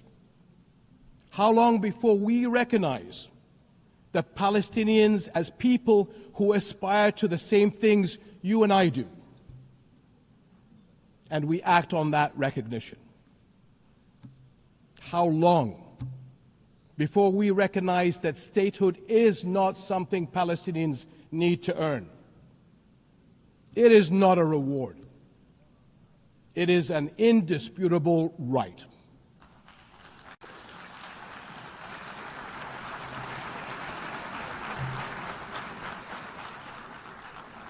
In Jordan, we are determined to work for a world in which people are secure in their homes, are safe to practice their faiths, and are able to live and thrive in dignity.